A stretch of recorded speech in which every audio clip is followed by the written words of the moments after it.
Sai Charan Developers వారి HMDA approved plot Sri Lakshmi Nagar at ఆచారంలో available గా ఉన్నాయి. వివరాల కోసం వెంటనే సంప్రదించండి.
మీరు ట్రైనింగ్ తీసుకున్న తర్వాత ఫస్ట్ పోస్టింగ్ ఇక్కడ. So I posted Mogalapalli in the 91. Sir వరంగల్లో మీకు బాగా కదిలించే సంఘటన అండి. బాధాకరమైన విషయం ఏంటంటే నేను ములుగు సీఏగా చేస్తున్నానండి. అప్పుడు నేను ఎప్పుడు వెళ్ళినా కూడా బస్సు ఎక్కేవాడిని అండి. బస్ స్టాండ్కి వెళ్ళే ముందు గన్మెన్లు వెళ్ళి సో సిమిలర్లీ అక్కడ ఉన్న ఒక ముస్లిం అబ్బాయి ఉండే నా గన్మెన్గా ఉండే వాళ్ళిద్దరు ట్విన్స్ అన్నదమ్ములు ఇద్దరు. సో పొరపాటున వాళ్ళ ఇంకో బ్రదర్ అక్కడికి వస్తే ఆయన ఫైట్ చేసి చంపడం జరిగింది. అయ్యో, అది చాలా బాధాకరం అనిపించింది. ఆర్టీసీ బస్సుల్లో పోలీసులే తిరుగుతున్నారని ఏటూరు నాగారంలో బస్సును కూడా బ్లాస్ట్ చేసి చాలా మంది అమాయకులు చంపారు. దీనికి మూలానికి కారణం నాగరాజ్ అంటూ కూడా వాళ్ళు. అవును సార్, అంటే ఆలోచన మీరే ఇచ్చారు కదా వాళ్ళు. ఎవరైతే మాకు గైడ్గా ఉన్నారో సార్ ఇక్కడ కొంచెం డిఫరెంట్ అనిపిస్తుంది సార్ మనకు, కానీ రోడ్ మాత్రం మళ్ళీ క్లియర్గా ఉందండి. సో ఏంటిదని చూస్తే సిరీస్ ఆఫ్ మైండ్స్, 70 మైండ్స్. అంటే పాల్వంచలో ఇష్యూలు షార్ట్అవుట్ చేయడంలో నాగరాజు గారి రోల్ ఉంది. అంటే పిఎస్ఆర్ ఆంజనేయ గారు కూడా మీకు సపోర్ట్ చేయడం. ఆ పరిస్థితులు అంటే ఏ పగవాడికి కూడా రావద్దు. అంటే పాపం వాళ్ళంతా బాధితులు అక్కడ కుటుంబాలు. శంకరన్న అనే ఒక ప్రతిఘటన లీడర్ ఉండేది, ప్రజా ప్రతిఘటన. ఇంటి ముందర దబాలన పడిపోయి నేను సరెండర్ అవుతున్నా సార్, నన్ను రక్షించండి అని మీ ఇంటి ముందు కాళ్ళు మట్టి పట్టేసుకున్నాను సార్. మీకు డిటి నాయక్ గారు, సురేంద్ర బాబు గారు, నల్లి ప్రభాత్, పిఎస్ఆర్ ఆంజనేయులు గారు ఒక లెజెండ్స్ తో మీరు జర్నీ చేశారు. ఈ లెజెండ్స్ లో మీకు బాగా మనసుకు హత్తుకుపోయిన ఆఫీసర్ ఎవరండి? అంటే గురువు అయితే డిటి నాయక్ గారు అండి. సవాంగ్ గారు లాంటి వారితో కూడా చేసినాను. ఏబి వెంకటేశ్వరరావు గారు ఎస్పీగా వచ్చాక చాలా మార్పులు వచ్చాయండి. సార్ ఎస్ఏగా వచ్చాను, మీకు ఒక ఐపీఎస్ సాధించడం ఆషామాషి వ్యవహారం కదా. మీరు ఈ స్టేజ్ నుంచి ఈ స్టేజ్కి వచ్చారు, ఆ ఫీలింగ్ ఏ విధంగా ఉందండి? ఆనందాన్ని అంటే మాటలలో చెప్పలేనండి. ఈ లాస్ట్ జర్నీలో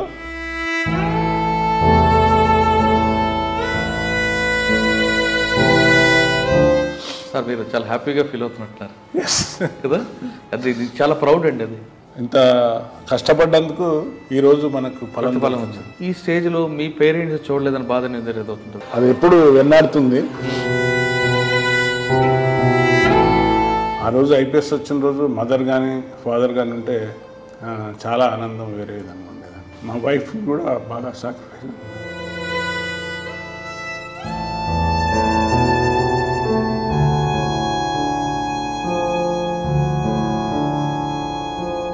ఎన్నో రాత్రులు ఆమె వెయిట్ చేసిన రోజులు ఉన్నాయి. రేట్స్ పోయేస్తే కరెంట్ పోయిందంటే ఎక్కడో అటాక్ అవుతుంది అనేది ఒక సింబల్ అన్నట్టు. అంటే బాడీలను ఇట్లా ఎత్తుకొని వచ్చినాం.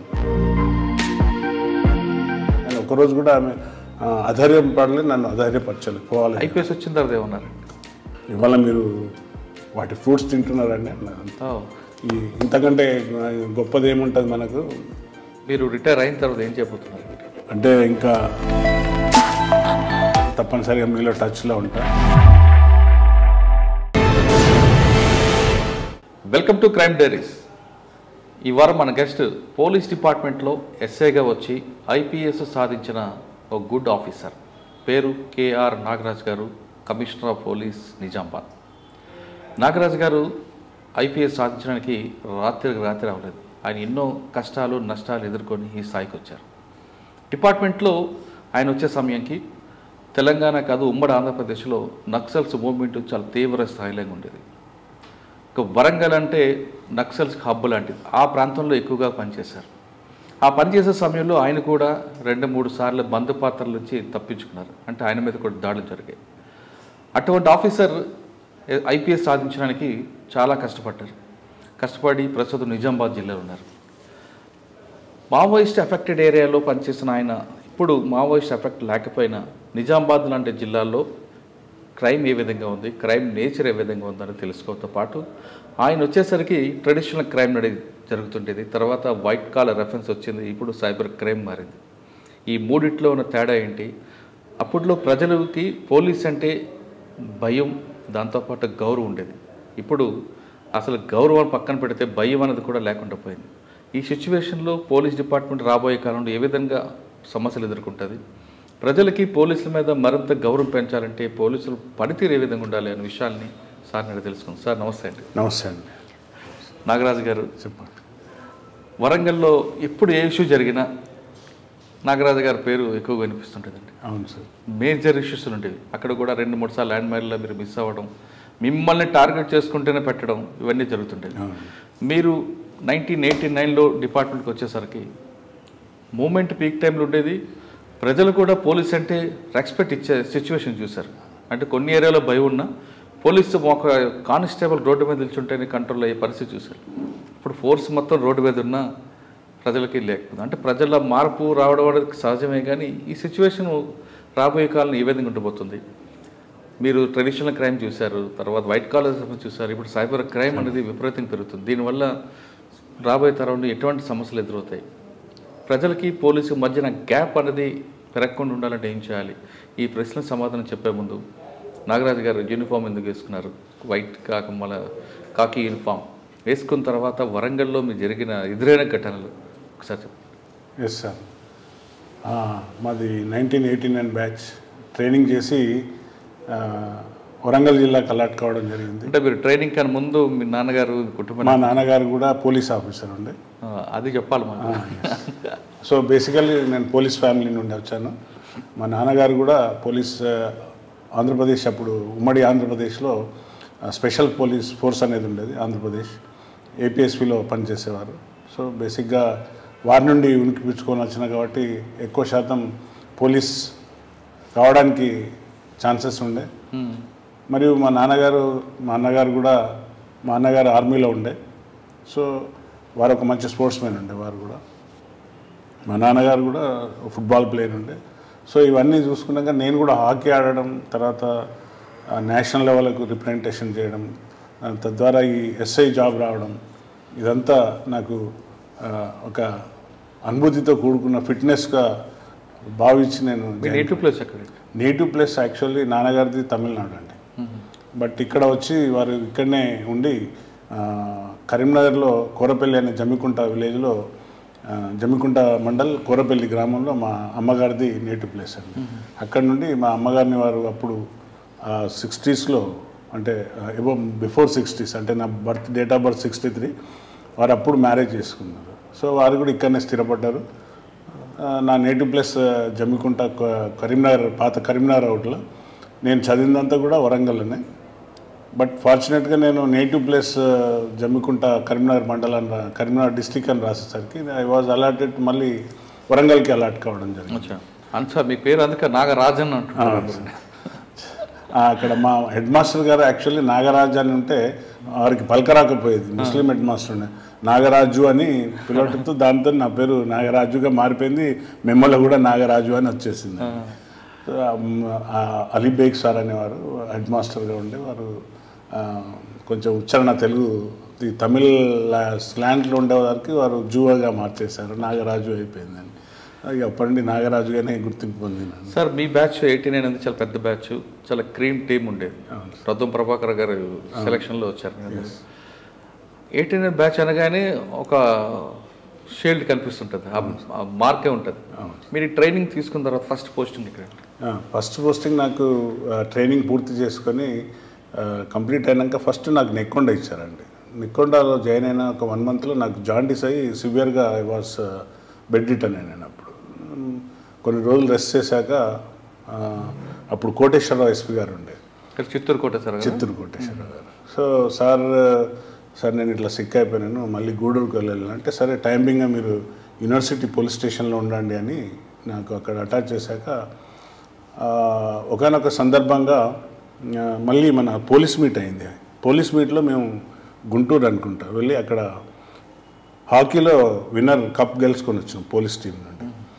సో అతను అప్పుడు చూశాడు, అరే నువ్వు ఇంత యాక్టివ్ ఉన్నావు, యూనివర్సిటీ టౌన్లో ఏం చేస్తావు బాబు, నువ్వు మొగులపల్లి వెళ్ళాలి, అక్కడ మనకు చాలా క్రిటికల్గా ఉంది పరిస్థితి. ఎందుకంటే ఉదయం లేస్తే సార్కు నేను దగ్గరగా చూశాను సార్ని, కిడ్నాప్లు అయ్యేది అప్పుడు ఎక్కువ సర్పంచ్లను ఎంపీటీసీలను ఇలా మావోయిస్టులు, ఇప్పుడు పీపుల్స్ వారు ఎవరైతే ఉంటేనో ఇప్పుడు మావోయిస్టులు వారిని కిడ్నాప్ చేసి తీసుకుపోవడం, లేకుంటే చాలా వరకు బీడీ కల్లాలు కాలపెట్టడం, తర్వాత ఈ బ్లాస్టింగ్స్ చేసి గ్రామ పంచాయతీ బిల్డింగ్స్, తర్వాత మన ఏవైతే ప్రభుత్వ ఆస్తి ఉండేదో వాటినంతా బ్లాస్టింగ్లలో పోయేది ఉండే. సో మిలిటెంట్ నెట్వర్క్ బాగుండేది. ఆ టైంలో నన్ను చూసి, నువ్వు ఇంత యాక్టివ్ ఉన్నావు, why don't you go to Mogulapalli అన్నారు. మంచి సార్ అన్నాను. సో నా కెరియర్ ఇక మొగులపల్లి నుండి స్టార్ట్ అయింది. So I posted Mogulapalli in the 91. అక్కడ వెళ్ళేసరికి ఏ గ్రామం వెళ్దామన్నా కూడా చాలా ఇబ్బందికరంగా ఉండేది. అప్పుడు రోడ్డు రవాణా వసతి సరిగా లేకుండే, ప్లస్ ప్రతిదీ పోలీస్ అధికారి అనేవారు బయటకు వెళ్ళాలంటే ఒక 10-15 మంది లేకున్నా కూడా బయటకు వెళ్ళలేకపోయే పరిస్థితి ఉండేది. అప్పుడు ఆ పరిస్థితులలో నేను అక్కడ ఛార్జ్ తీసుకున్నాక స్టార్టింగే నేను ఒకరోజు క్రైమ్ మీటింగ్ అని పర్కాల్కి వచ్చాను. అప్పుడు పర్కాల్లో క్రైమ్ మీటింగ్ అయిపోయాక నైట్ టైం అయింది. సో నైట్లో వెళ్ళడం ఎట్లా అని ఆలోచించి నేను అక్కడనే పర్కాల్ పోలీస్ స్టేషన్లో పడుకున్న సందర్భంలో సెట్లో, సార్ ఇట్లా పోలీస్ స్టేషన్ మీద అటాక్ అయ్యే ప్రయత్నాలు చేస్తున్నారు, మనకు ఎదురుగా అప్పుడు మీకు తెలుసు అప్పుడు సారా లిక్కర్ అనేది వారిని వాయిన్ అనేవారు. సో అది పోలీస్ స్టేషన్ ముందటనే అమ్మే పరిస్థితులు రోజులు అప్పుడు, వాళ్ళకి ప్రొటెక్షన్ ఇచ్చే విధంగా. సో అది కాలబెట్టేశారు. మామూలు భయపడి ఫైర్ ఓపెన్ చేశారు. సెట్లో చెప్పగానే నేను అక్కడున్న ఫోర్స్ని తీసుకొని పర్కాల నుండి మళ్ళీ మొగలపల్లి నైట్లో వెళ్ళడం జరిగింది. వెళ్ళి వారు భయంలో మా మీద కూడా ఫైర్ చేసే సందర్భంగా అరుచుకుంటూ ఇట్లా పోలీస్ అనగానే కామ్ డౌన్ అయినాక వెళ్ళి రోడ్ రవాణా మనకు బాగాలేకపోయేసరికి అక్కడ వెళ్ళడం కూడా చాలా కష్టతరంగా ఉండేది. సో ఆ పరిస్థితులలో నేను ఛార్జ్ తీసుకున్నాను. తీసుకున్నాక ప్రతి గ్రామాన్ని ఫస్ట్ నేను విజిట్ చేయడం. కానీ మీరు ఛార్జ్ తీసుకున్న తర్వాత మీకు ఒక ఇన్స్టెంట్ వెల్కమ్ చెప్పారు కదా వాళ్ళు? అవునండి, అదే కాకుండా ఇంకా కొన్ని సందర్భాలలో కొన్ని జరిగినాయండి. అప్పుడు కోటేశ్వరరావు గారు అదే టైంలో ట్రాన్స్ఫర్ కావడం, డాక్టర్ డిటి నాయక్ గారు ఎస్పీగా రావడం. సో వారు రాగానే నన్ను పిలిచారు. మొగలపల్లి అప్పుడు పెద్ద పోలీస్ స్టేషన్, ఇప్పుడు it is now become a circle inspector, circle head quarter అయింది. Chityala police station and circle head quarter అయింది. ఆ టైంలో పిలిచి చెప్పాడు, బాబు నువ్వు బాగా చేయాలి, నీ ఎగ్జిస్టెన్సీ అంటే పోలీస్ ఎగ్జిస్టెన్సీ పోయే రోజులు వస్తున్నాయి, మీరు చేయకుంటే కష్టం అని చెప్తే, మంచి సార్ అని చెప్పి వారి అంటే ఫస్ట్ గురువుగా అనుకోవచ్చు డాక్టర్ డిటి నాయక్ గారిని. మాకు ఒక ధైర్యం, ఒక మొరాల్, ఒక గైడ్గా సపోర్టెడ్ అస్. సో ఆ సందర్భాల్లో ప్రతి గ్రామానికి వెళ్ళడం, ఫస్ట్ వెళ్ళి అక్కడ ఉన్న యువకులతో మాట్లాడడం, గ్రామంలో ఉన్న పరిస్థితులను తెలుసుకోవడం. మీరు అన్నట్టుగా నేను వెళ్ళేసరికి ఆహ్వానం అక్కడ అప్పుడు నరసింహారెడ్డి గారు, గౌరవ మినిస్టర్ గారు ఉండే, మాదాటి నరసింహారెడ్డి గారు, వారి ఇల్లు బ్లాస్ట్ చేశారు. సో అక్కడికి వెళ్ళడం, వెళ్ళి చూసుకోవడం ఆ ఏరియాను. సో ఎక్కడ వెళ్ళినా కూడా అసలు ఎక్కడ వెళ్ళాలన్నా కూడా రవాణా సౌకర్యం లేదు. సో ఎక్కడ వెళ్ళినా కూడా ల్యాండ్ మైన్స్ భయం. సో ప్రతిసారి ఆఫీసర్లు చెప్పేవాళ్ళు, ఎవరైనా ఇన్సిడెంట్ కాగానే మీరు త్వరపడకండి, వెళ్ళకూడదు, వెళ్తే మీకు చాలా ప్రాణాపాయ స్థితులు ఉంటాయి మనకు, కాబట్టి జాగ్రత్తగా ఎక్కడ వెళ్ళినా కూడా జాగ్రత్తగా వెళ్ళండి అని చెప్పేవారు. నా కెరీర్ ఇక మొగలపల్లి నుండి స్టార్ట్ అయిందని చెప్పచ్చు. అప్పుడే ఏఎస్పీగా సురేంద్రబాబు గారు రావడం, ఆ సార్ యొక్క గైడెన్స్లో ప్రతి గ్రామంను తిరిగాను. ప్రతి గ్రామం అంటే మొగలపల్లిలో ఇప్పటికీ నా పేరు చిరస్థాయిగా ఉండిపోయిందని చెప్పడానికి అతిశయోక్తి కాదు. అంటే వారితోనే అట్లా మమేకమైనను ప్లస్ అక్కడ తీసుకున్న చర్యలు కూడా అట్లనే ఉండే.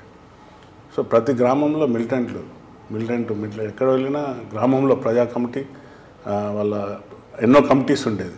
గ్రామ రక్షణ కమిటీ అని, స్కూళ్ళ కమిటీ, మహిళా కమిటీ, తర్వాత ఆర్ఎస్యు కమిటీ, తర్వాత రైతు కమిటీ, ఇట్లా ఎన్నో విధాల కమిటీస్ ఉండేది. అసలు ఎవరింటికి వెళ్ళాలన్నా కూడా ఒక రకమైన భయం ఉండేది, ఎక్కడన్నా వెళ్ళాలన్నా కూడా కష్టం అనిపించేది. సో ఇవన్నీ ఛాలెంజెస్ అధిగమిస్తూ అక్కడ నేను సక్సెస్ఫుల్గా 1 year చేశాను. కానీ ఆ పోలీస్ స్టేషన్లో మీకు బాగా గుర్తుండిపోయింది సంకంచు మీ మీదకి వాళ్ళు. సో ఒకరోజు గిద్దముత్తారం అనుకుంటా విలేజ్, గిద్దముత్తారం అనే విలేజ్లో గ్రామ రైతు సంబంధించిన గోడాం ఉంటుందండి. ఆ గోడాంను బ్లాస్ట్ చేశారు. బ్లాస్ట్ చేసినాక ఎట్లా పోలీస్ వస్తుందని వాళ్ళు ఇన్విటేషన్ పంపించారు. సో ఇన్విటేషన్ అది గమనించాను. ఇది ఎట్లాగూ మన పైన ఒక 2 days ఆగి వెళ్దామని అధికారికి చెప్పాను, పై అధికారులకు. సార్ ఇది మన పోలీసులకు ఇన్విటేషన్ సార్, ఇది మనం వెళ్తే ట్రాప్ అవుతామంటే మంచిది, నువ్వు నీ యొక్క డిసిషన్ తీసుకొని వెళ్ళండి అని నా మీదనే భారం వదిలేశారు. సో చిట్యాల ఎప్పుడు ఒక మనకు అవుట్ పోస్ట్ ఉండేది, చిట్యాల అండ్ టేక్మట్ల. ఈ రెండు అంటే ఎందుకు చెప్తున్నా, ముగులపల్లి ఒక అది ఒక it is A hub for the Naxals అండి. అప్పుడు అక్కడ గాజల్ల సారయ్య, చిట్రాజ్ పాపయ్య, అతిరథులు అక్కండి గాజల్ల రవి, వీళ్ళంతా అక్కండి యూజీ అయిన వాళ్ళండి. వీళ్ళంతా అండర్ గ్రౌండ్కి వెళ్ళారు. సో వారు ఎట్లాగో నాగరాజును మట్టు పెట్టాలనే ఉద్దేశంగా అక్కడ ల్యాండ్ మైన్స్ ట్రాప్ చేసి పెట్టుకున్నారండి. పెట్టుకుంటే నేను సరే ఇక్కడ వెళ్ళడం భావ్యం కాదని కాలినడకన వెళ్ళానండి. సో మా వాళ్ళు అక్కడ ఉన్న చిట్యాల క్యాంప్లో ఉన్న ఎస్ఐ మొయినుద్దీన్ తెలియక వెహికల్ తీసుకొని వచ్చేసాడు అని. అయ్యో. సో అది బ్లాస్ట్ కావడం, అక్కడ బిఎస్ఎఫ్కు సంబంధించిన సిబ్బంది జరిగిపోవడం, అది దురదృష్టకరం. సో నాగరాజు మీద చాలా ఒక 2-3 సార్లు అక్కడ గ్రామంలో ఉన్న ముఖ్యమైన వ్యక్తులను చంపి నాగరాజు వస్తాడు కాబట్టి ఎట్లయినా అటాక్ చేయాలని చూసినా కూడా ఇక ఎప్పుడు కూడా వారికి చిక్కకుండా వారు ఒక ప్లాన్ చేస్తే నేను కౌంటర్ ప్లాన్గా వెళ్ళేవాడిని.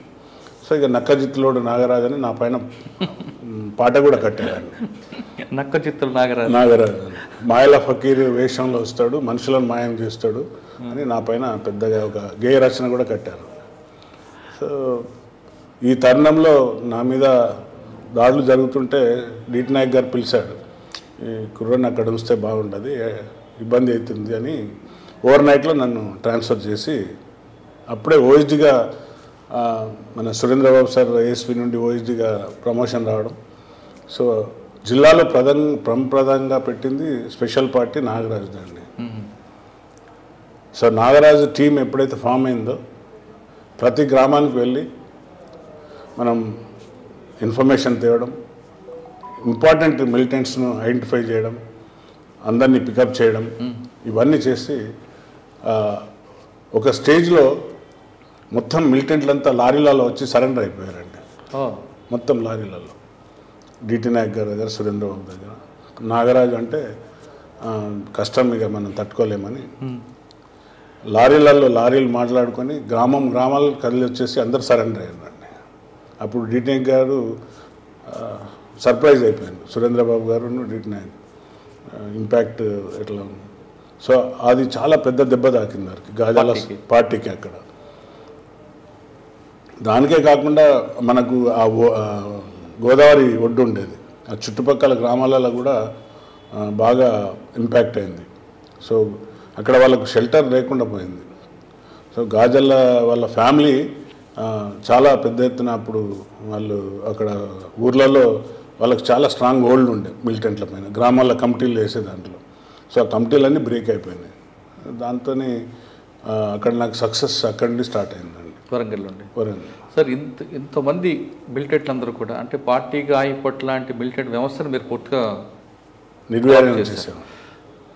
అంటే వాళ్ళు మామూలుగా మాటలు చెప్తే వచ్చే రకం కాదు, 2 రకాలు ఉంటాయి. అయితే కేసులు పెట్టి బలవంతంగా వాళ్ళ కుటుంబాలను ఇన్వాల్వ్ చేయడమా, లేదు వాళ్ళ మార్పు తీసుకొచ్చి వాళ్ళకు ఉపాధి కల్పించి ఆ భావజాలం వైపు తిరగకుండా మీ వైపు తిప్పడం, ఈ రెండింటిలో ఏం చేశారు? రెండిట్లో మొదటిగా మనం అంటాం కానీ సామ భేద దండోపాయాలని మొదటిగా 2 చేశాం. 2 విధాల మనం చేస్తే కొంచెం భయం ఉన్న వాళ్ళు భయపడి వచ్చేస్తారు. ఇంకా కొందరు ఇందుకు కొంచెం పేరెంట్స్ కూడా ఇన్వాల్వ్ అయ్యి ఇందుకు మాకు పోలీస్తో కేసులలో ఎందుకు తిరగడం అని కొందరు.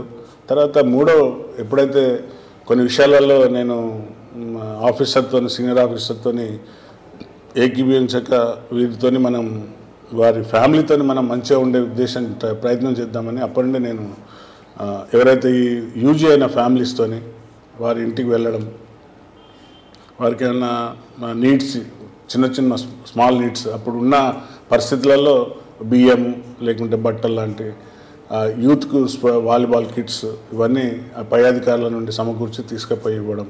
సో దాంతో కూడా వాళ్ళ వ్యవస్థ కొంచెం నిర్వీర్యమైందండి. అంటే మీకన్నా ముందు పనిచేసే ఆఫీసర్లు పోలీస్ ఆఫీసర్ల నుంచే అమాయకులు కూడా మావోయిస్ట్ పార్టీ అంటే నక్సల్స్ వైపు మొగ్గు చూపారనేది కొన్ని సంఘటనలు చెప్తుంటాయి. అంటే ఎవరో వాళ్ళు వచ్చి అన్నం పెట్టమంటే అన్నం పెట్టినందుకు గాను, లేదా వాళ్ళు వచ్చి మాట్లాడితే ఇన్ఫర్మేషన్ ఇవ్వనందుకు గాను వాళ్ళని తీసుకొచ్చి చిత్రహింసలు గురి చేసి వాళ్ళ మీద కేసులు అక్రమ కేసులు పెట్టడం బట్టి అమాయకులు కూడా అటువైపు వెళ్ళారనేది అప్పట్లో ఉన్న పరిస్థితి వాస్తవం అంటారు.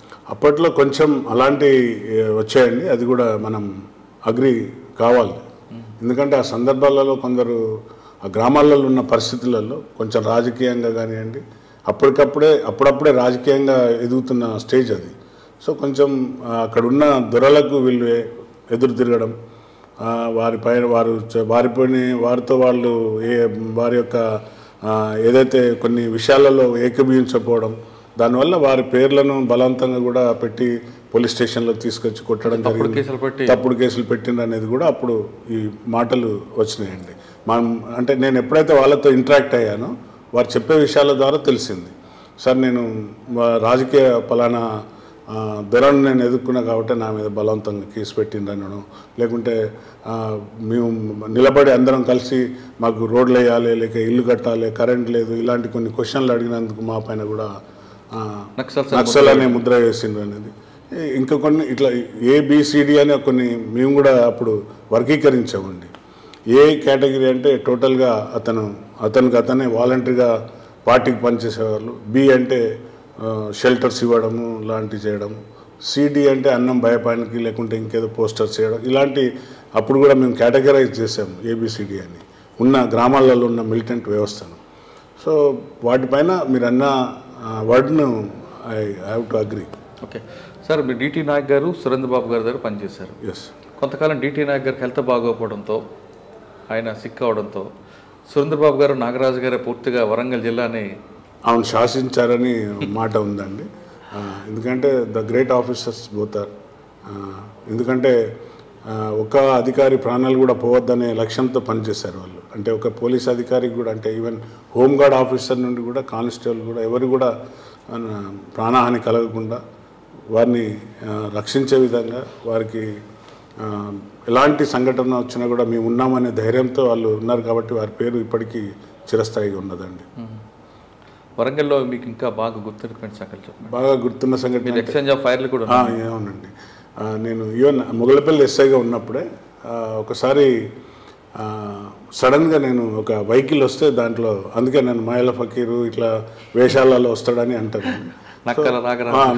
నక్కజిత్తుల నాగరాజ్ అని అంటారు. అది కూజాబీడి ఫ్యాక్టరీ వాళ్ళు ఒక అడ్వర్టైజింగ్ వెహికల్ వస్తే మనకున్న సమాచారం పైన Velshala is the native of Gajarla family. So వాళ్ళ ఇంట్లో పెద్ద మొత్తంలో డంప్ అయిన ఈ వస్తువులు, కొన్ని పోస్టర్స్, తర్వాత పార్టీకి సంబంధించిన సామాగ్రి వచ్చిందని మనకు ఇన్ఫర్మేషన్ ఉంటే నేను రేడ్ కోసం వెళ్ళడం జరిగింది. అక్కడ ఫైర్ అయింది, ఎక్స్చేంజ్ ఫైర్ అయింది వాళ్ళతో. అంటే ఏ డ్రెస్లో మీరు? మఫ్టీలో వెళ్ళాను. అంతేనా? మాయిల్ పకీర్ లాగా? ఎస్, మఫ్టీలో వెళ్ళడం. పోయి అక్కడ వాగు ఉంటుంది, వాగు అవతల వాగు ఇతలో మేము చేంజ్ చేసి అప్పుడున్న నా కానిస్టేబుల్ నాతో ఉన్న వాళ్ళంతా చాలా యాక్టివ్గా ఉండేది కుర్రవాళ్ళు. సో వాళ్ళందరితో మంచి టీం ఉండే నాకు. అంటే అప్పుడున్న ఎస్పీ గారు నాకు మంచి టీం ఇచ్చేది, ఎప్పుడు కూడా నాకు ఒక టీం ఎప్పుడు ఉండేది. సో ఆ టీంతో రేట్ చేస్తే మనకు చాలా సామాగ్రి దొరికింది అక్కడ. అంటే Velshala is a hub for the టోటల్గా మనకు ఆగిపట్టు వరంగల్కు. ఎందుకంటే టాప్ లీడర్స్ అంతా అక్కడనే ఉండే అప్పుడున్న పరిస్థితులలో. అప్పుడు ఎక్స్చేంజ్ ఆఫ్ ఫైర్ అయింది. సో రిటర్న్లో నా మీద ల్యాండ్ మైన్ పెడదామని పెడితే గ్రామస్తులంతా ఎదురు తిరిగిండ్రు. ఎదురు తిరిగి ల్యాండ్ మైన్ వాళ్ళు లాగేసుకోవడం, అందులో మనం రెస్క్యూ అయ్యి రావడం, ఇలాంటి సందర్భాలు కూడా జరిగినాయి. సార్ మీ సర్వీస్లో అక్కడ మీరు ఫేస్ టు ఫేస్ అయ్యి మాట్లాడి ఉన్నాయన్నా ఎవరైనా టాప్ లీడర్తో, టాప్ లీడర్స్తో ఇంట్రాగేషన్లో చాలామందితో మాట్లాడినండి. ఈవెన్ ఏమన్నా ఇంపార్టెంట్ క్యాడర్ సరెండర్ అయితే నాకే అప్పగించేవాళ్ళు. సో వారితో ఇంట్రాగేషన్లో నేను ప్రతిదీ ఇంట్రాగేషన్ రిపోర్ట్ తీసుకొని ఆఫీసర్లకు చెప్పేవాడిని. పేరు గుర్తులేదు, మన వరారావు గారికి అల్లుడవుతాడు, అతను బక్కన్న అనుకుంటాను.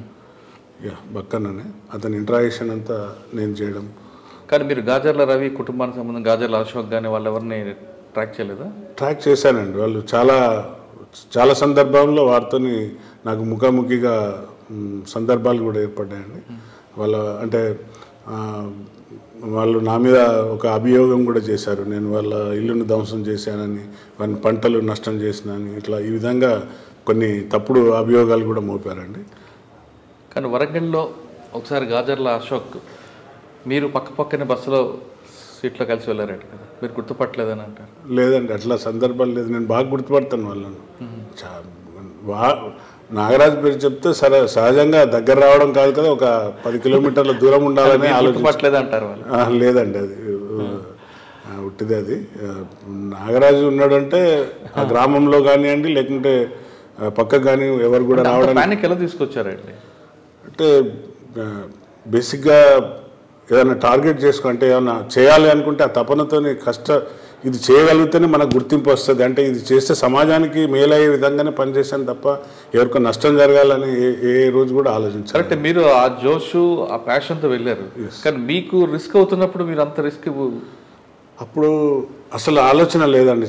మనం చనిపోతాం కావచ్చు చనిపోయినా కూడా ఛాలెంజ్గా తీసుకుందాం అనే ఉద్దేశంగా వెళ్ళేవాడినండి. చావుకు ఎప్పుడు కూడా ఈవెన్ మా ఇంట్లో మా ఫ్యామిలీ కూడా ఎప్పుడు కూడా మీరు వెళ్ళకండి అని ఒకరోజు కూడా సపోర్ట్ మీకు ఎక్కువ. ఎస్ అండి, 100% ఆమె సపోర్ట్ అండి.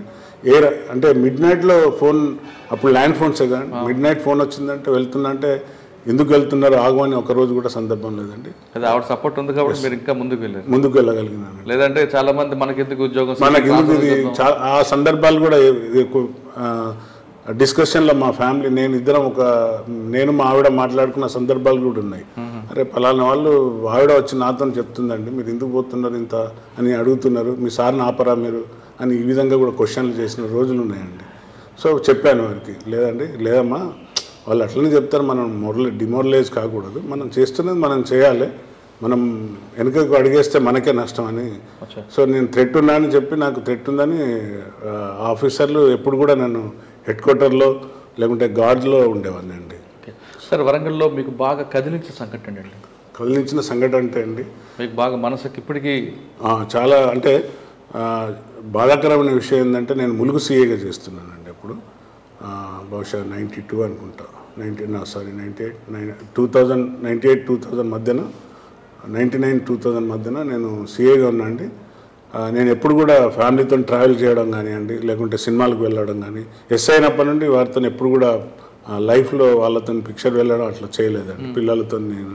పిల్లలు ఒక వెహికల్లో వెళ్తే నేను బస్సులో లేదా లారీలో వెళ్ళేవాడినండి.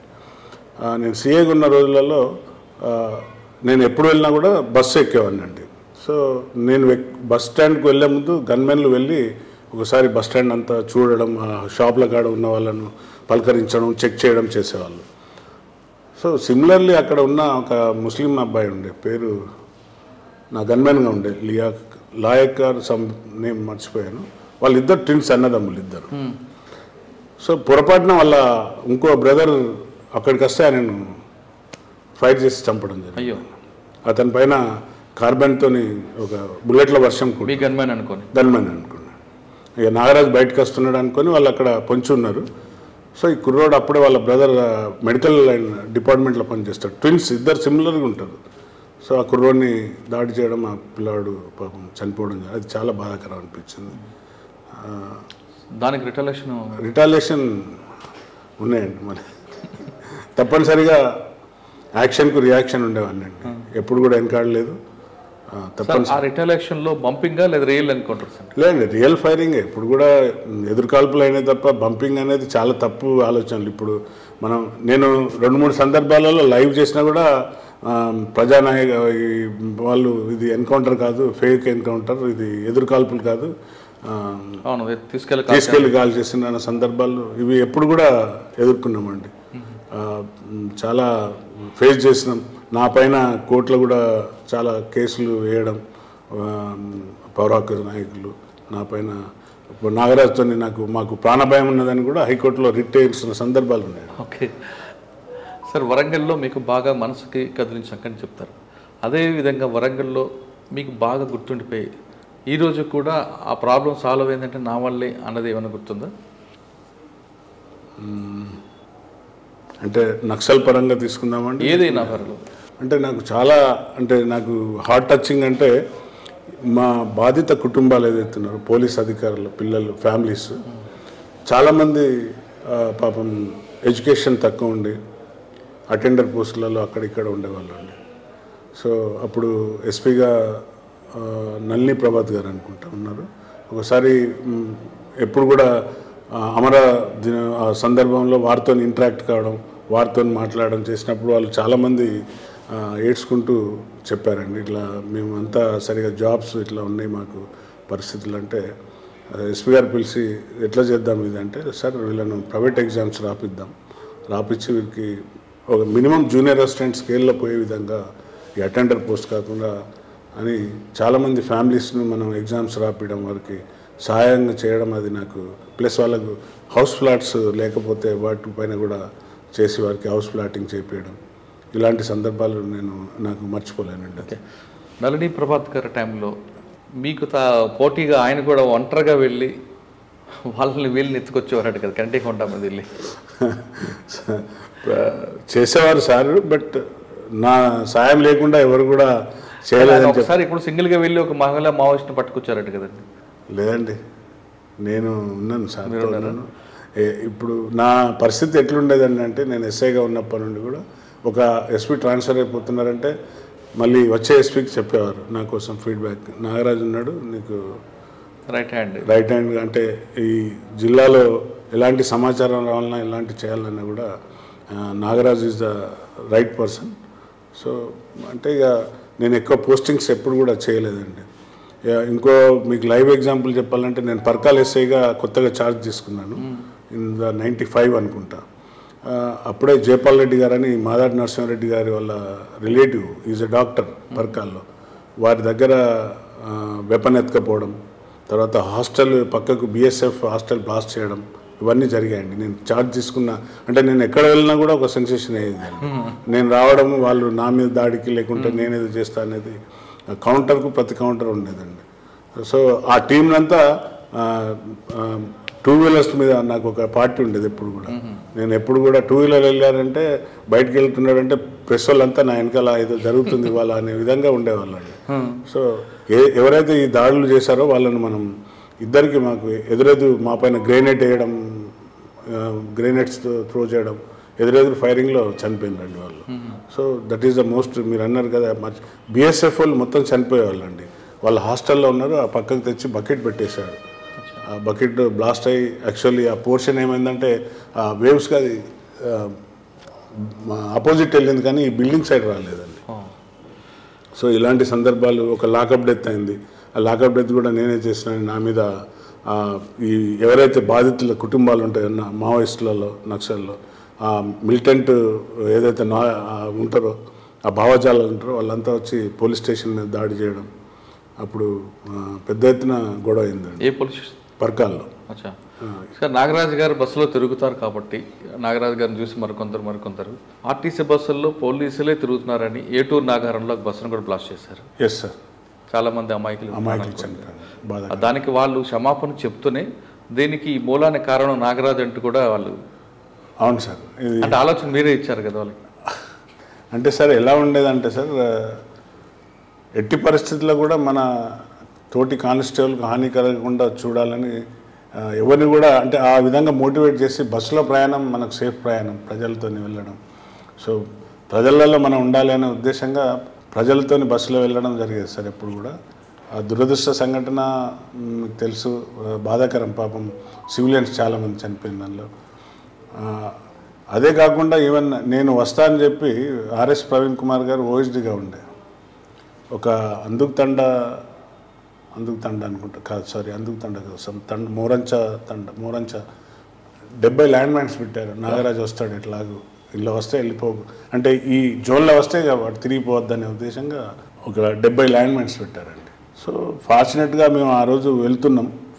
ఒక రకమైన అక్కడ సమ్మర్ అవుట్లో మాకు అది ఉన్న ఎవరైతే మాకు గైడ్గా ఉన్నారో, సార్ ఇక్కడ కొంచెం డిఫరెంట్ అనిపిస్తుంది సార్, మనకు మట్టి అంతా తీసేసినట్టు ఏదో సంథింగ్ ఆ రూట్ అనేది క్లియర్గా లేదు సార్ అంటే అందరు పార్టీ అంతా ఆగిపోయింది. చూస్తే ఒక సుమారుగా ఈ మట్టినంతా తీసుకుపోయి వేరే ఎక్కడైతే గడ్డిలో పోసారో ఆ గడ్డి కాలేదు అన్నట్టు, ఆ మట్టి కుప్పలు అట్లనే కనపడుతున్నాయి మనకు.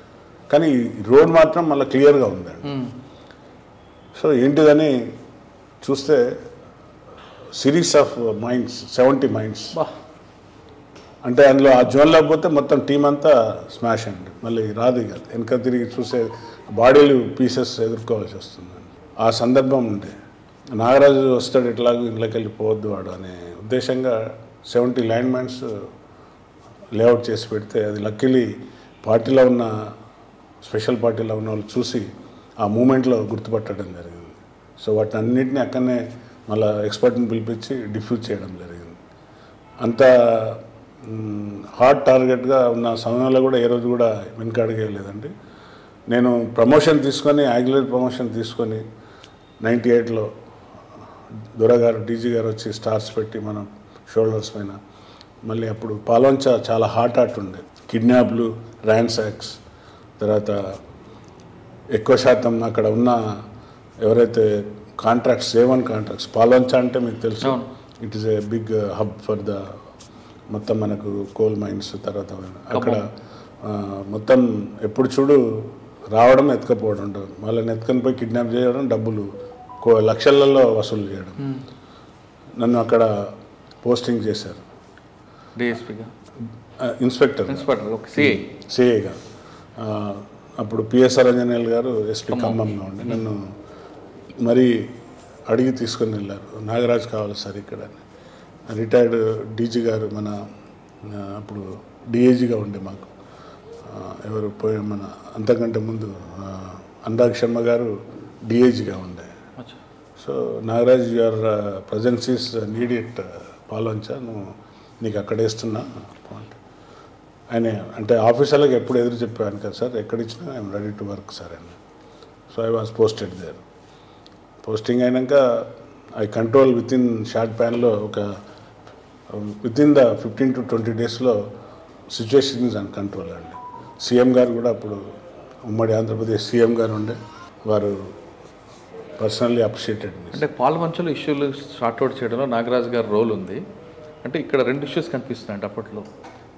కొన్ని ఎక్స్చేంజ్ ఆఫ్ ఫైర్లు జరగడం, అంటే పిఎస్ఆర్ ఆంజనేయ గారు కూడా మీకు సపోర్ట్ చేయడం, ఖచ్చితంగా కింద స్థాయికి మెసేజ్ పోవాలంటే ఎక్స్చేంజ్ ఆఫ్ ఫైర్ అవ్వాలి అనేది ఆయన కూడా గట్టిగా చెప్పడంతో ఆ యాంగిల్లో పోబట్టి ఇక్కడ కూడా మనం నూకలు చల్లబడి చాలామంది పారిపోయారు అనేది వాస్తవం అంటారు. వాస్తవం sir.